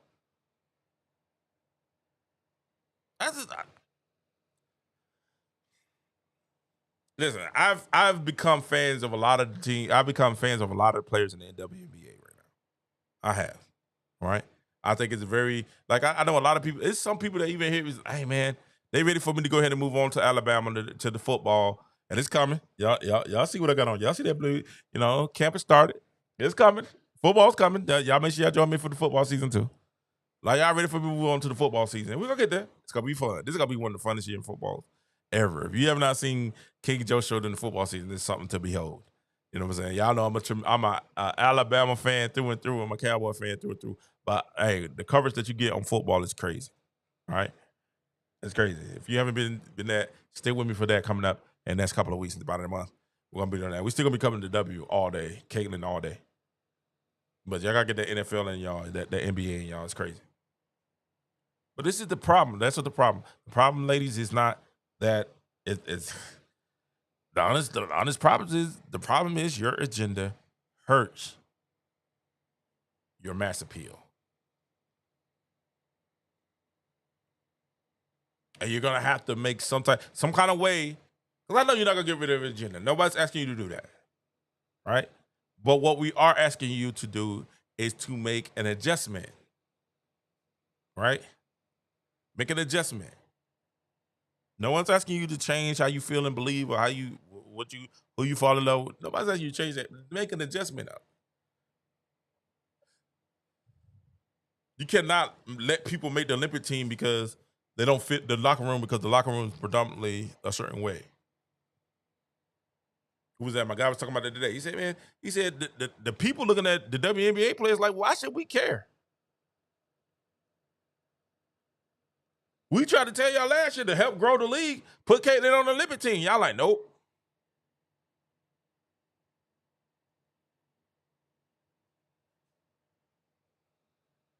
Y'all put them point guards that average 0 points the whole Olympics. It's just bad decision after bad decision. Y'all beat the girl up. Y'all hazed her. Y'all talked about her fans. Y'all talked about her city. Y'all talked about the arena. Y'all hate the team. Y'all try to destroy her, embarrass her every time she got on the court. All this stuff, and we just sit there like, all right, cool. We'll just root for her.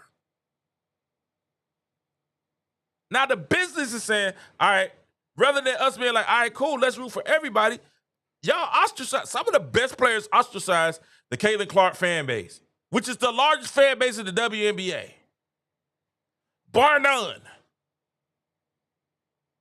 It's not even close. Number 2 is not even close. But rather than ingratiate yourself with it, you alienated the fan base. Call them racist, everything but a son of God.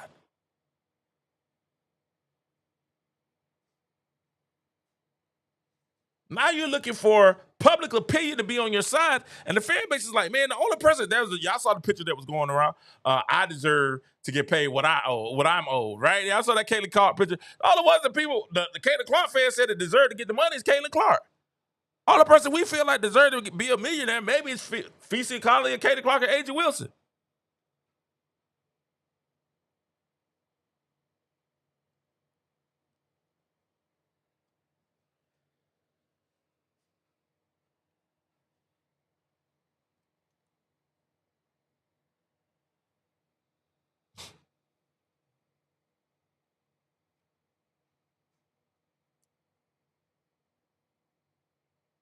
And then y'all looking at American people that the median of the pay in America is $40,000, $40,000 to $50,000. And you guys are complaining making $1,700, $200,000, $200,000, $220,000 for playing basketball. But an average teacher salary is what, $48,000? Give us what we owe. Why don't you give the teachers what? Why don't we start giving the teachers and what they owe? What they owe? Why don't we start giving the police officers what we owe them? The military. Well, that's something we can do. Maybe give the military what we owe them.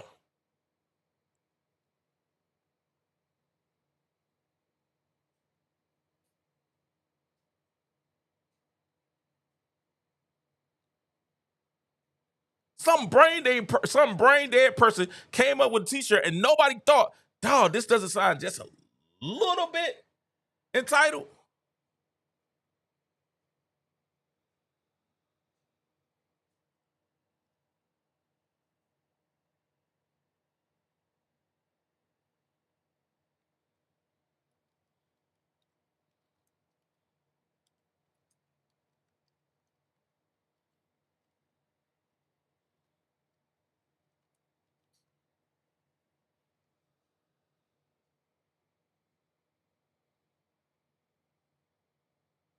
Pay us what you owe.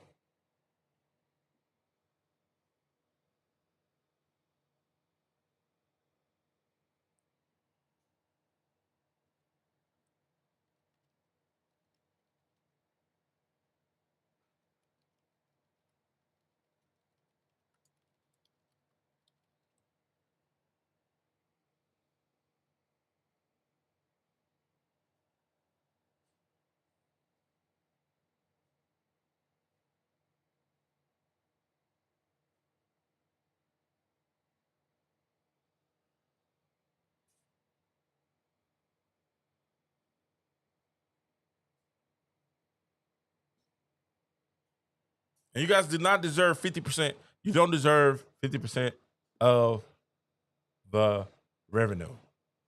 It would bankrupt the league at this moment. So to ask for that is ridiculous. I don't know who's telling y'all to ask for that. If that's what you're asking for, that's ridiculous. It won't work. You ask about, I get 20%, 25%. If you really gonna be smart, if you got people that smart and smart business people, which I think there are some smart business people on your side, 50 to 20%. But let's stop the craziness. Y'all guys said every time I pay us what they owe, and there's people in this country that are doing more than shooting a basketball.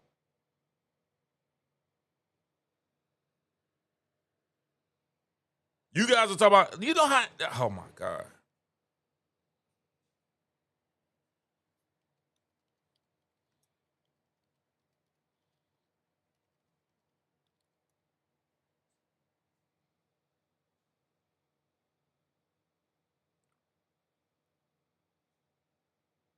The average salary in the WNBA is $102,000. Salaries range from a minimum of $66,000 to a maximum of $250,000, $250,000. Only playing 40 games.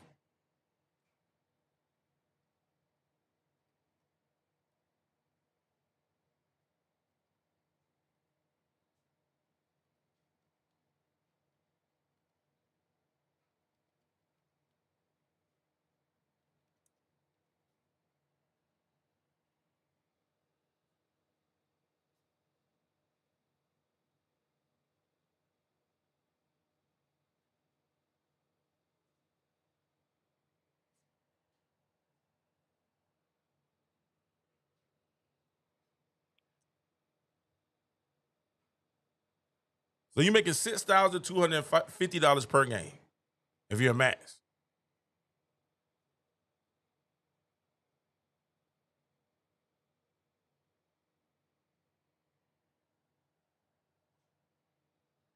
Not counting the practices and the travel and all that other stuff.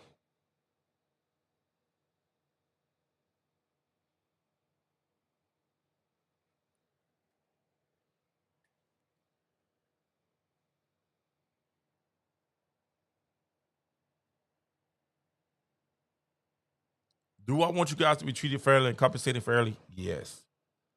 Fairly.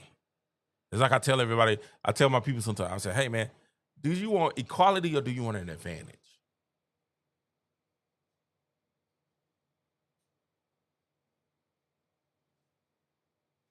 Let me know what you want.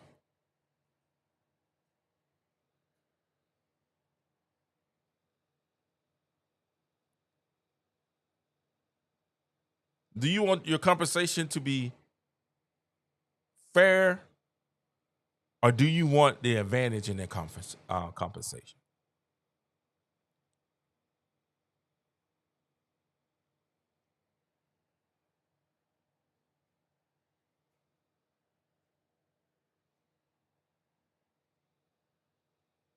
And to be honest with you, a large group of people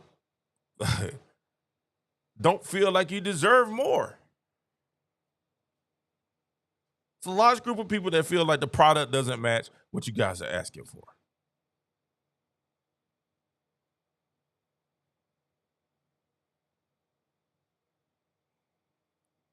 And I have to admit, sometimes it is, and sometimes it isn't. There are games where I'm like, boy, this is highly entertaining. And there are games like, man, if I didn't have to cover this, I would not be watching this right now. But that goes for all sports, right?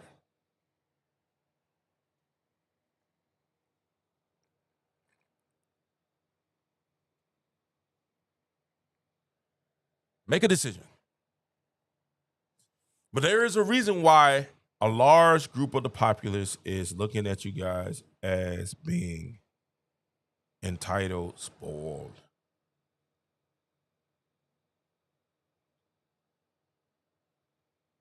That wants your cake and wants to eat it too.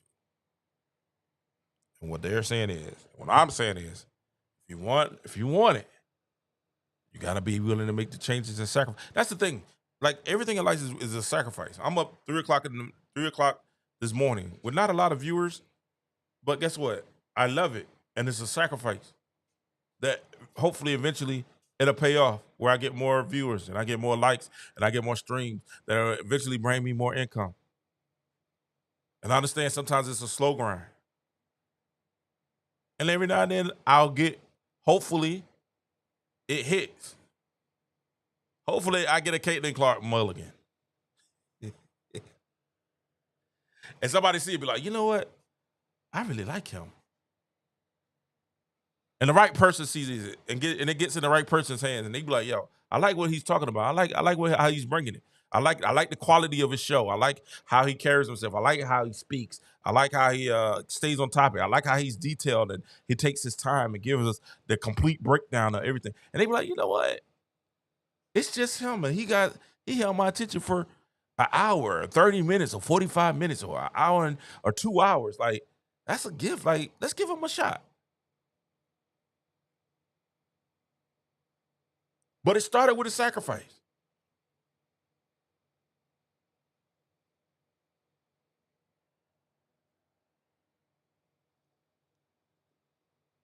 And I'm willing to put the work in. I had a conversation with my wife. She said, you need to be 3 times a day. I said, man, that's tough. I said, Ken, you got to sacrifice and get. That's just what she told me today. And you know what? As a man, I had to look in the mirror and be like, you know what, baby, you're right. 3 times a day. You ain't been on in 2 days. I was like, yeah, I got this one. Let's go. Sacrifice, get it. I know you got to work tomorrow, but be up 3 o'clock, get it in. Then when you look back at it, you'll feel more accomplished than to say, hey, man, I manipulated to get this way. Yeah, I saw the girl with Shannon Sharp. Now, let me tell you about the Shannon Sharp thing. This is crazy. This ain't got nothing to do with the WNBA. I just want to talk about this while I'm here, and I feel like talking about it. All right, the Shannon Sharp thing was crazy, right? The young lady that Shannon Sharp has, the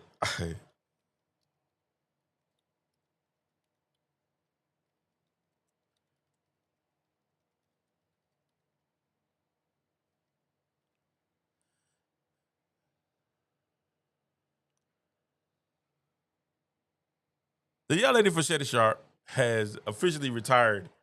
Now, Shannon Sharp settled with the young lady earlier, last week. Settled with the lady last week. So we get news of today. Let's try to split it. I know sometimes it messes up when we try to split it. Let's try to split it. All right. So according to Yahoo, Shannon Sharp's accuser, or Blast, this is from Blast, Shannon Sharp's accuser announced his retirement from OnlyFans after reaching settlement in a lawsuit. The crazy thing is this: we try to act like we didn't know she was after money to begin with, right? We know this. We be like, all right, Shannon, you kind of do better, man. You know, she was young. You know what I'm saying? She was young, and she's younger than impressionable. And you knew better to get with that. But we also knew there was a money grab. We knew it was a money grab. Shannon told us it was a money grab. He said, hey, this is a money grab. You know, it was a money grab. We knew it was a money grab, but we just like, but the responsibility, the accountability was on Shannon. Like, Shannon, though, bro, why you put yourself in that position? That's what everybody kept saying. Like, not that Shannon, you shouldn't did it, but they were saying, hey, why you put yourself in that position, Shannon?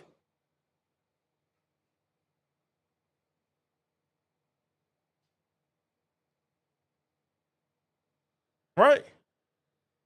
So the chick is already, she's already retired from OnlyFans. And we sit up there saying, all right, Shannon, she's retired, but hey, we knew it was about the money. She had Bugsby as her lawyer. We knew that was about the money.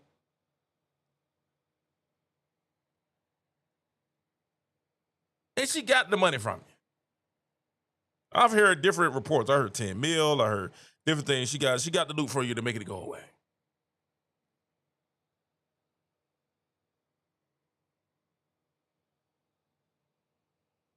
But this is the problem. Majority of society knew it was a money grab. And we didn't care because we was sappy. We were just like, yo, Shannon should have put himself in that position. Now, many people said that Shannon was a rapist. They were just like, Shannon, you knew better. She was 20 and you was 55. That was weird. Now, Shannon, you grown. Obviously, she's grown enough to be in a relationship with you, right? But the possibility of something going wrong is a high possibility. You know what I'm saying? So you might have to sacrifice that young, whatever you got from her, poontang or whatever you got from her, that young flag. You had to sacrifice that to what? To keep things the main thing. You had to make some changes. Because in the society today, people are looking for quick come-ups.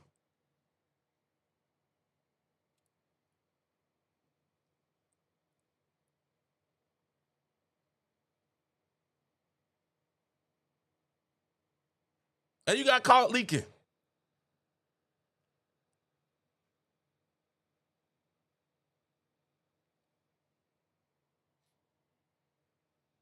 The crazy thing, Shannon, is it's not the first time.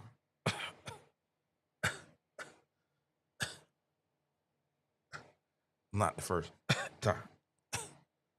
Allegedly. This is what we're trying to say, bro.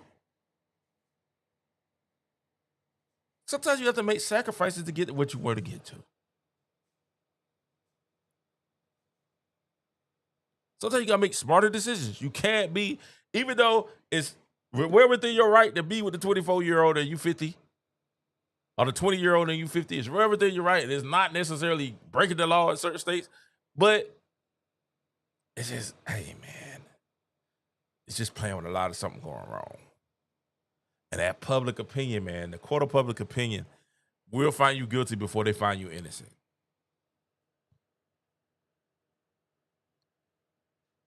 I don't care what you do in your bedroom, bro. Like, that's none of my business. As long as it's consensual.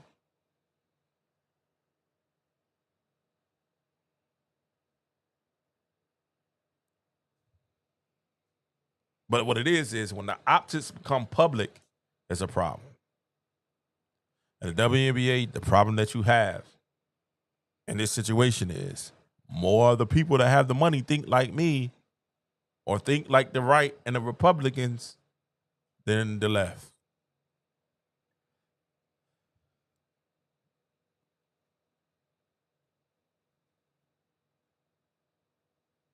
You can be like I told Angel Reese, like I told Angel, you can be unapologetically you.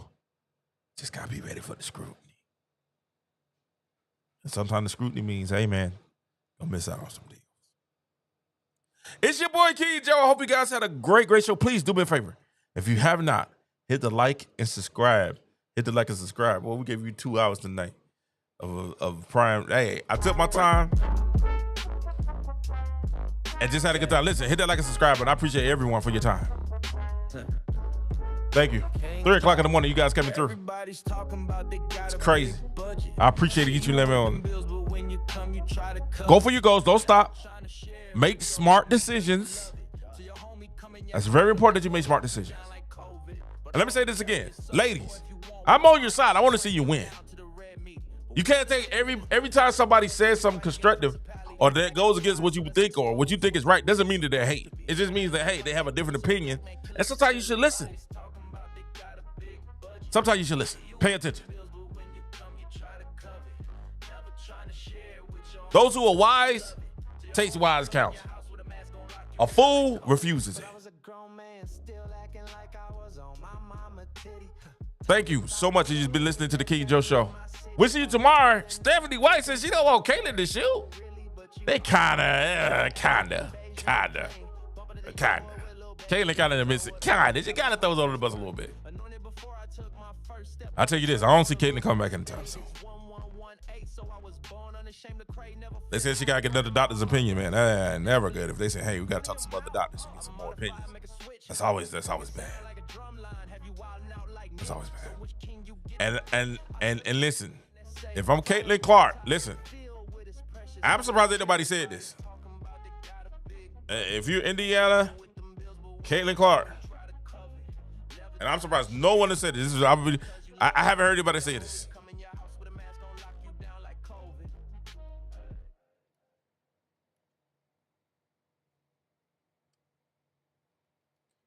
I ain't heard anyone say this. Remember the Halliburton. That's what I want to say. Indiana, remember the Halliburton. He's playing for a championship.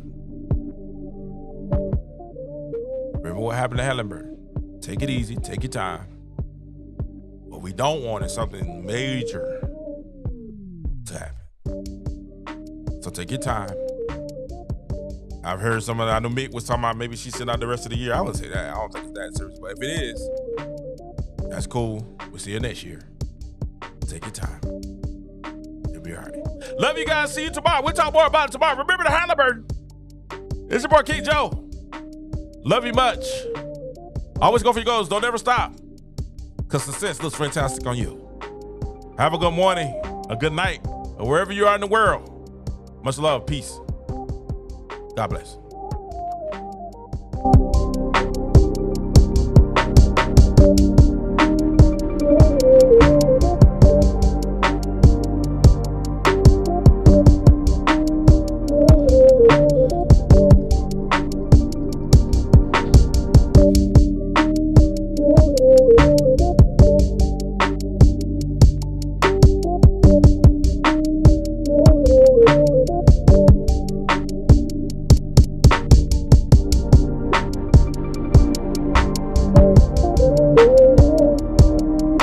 Bold takes, where truth wears a crown.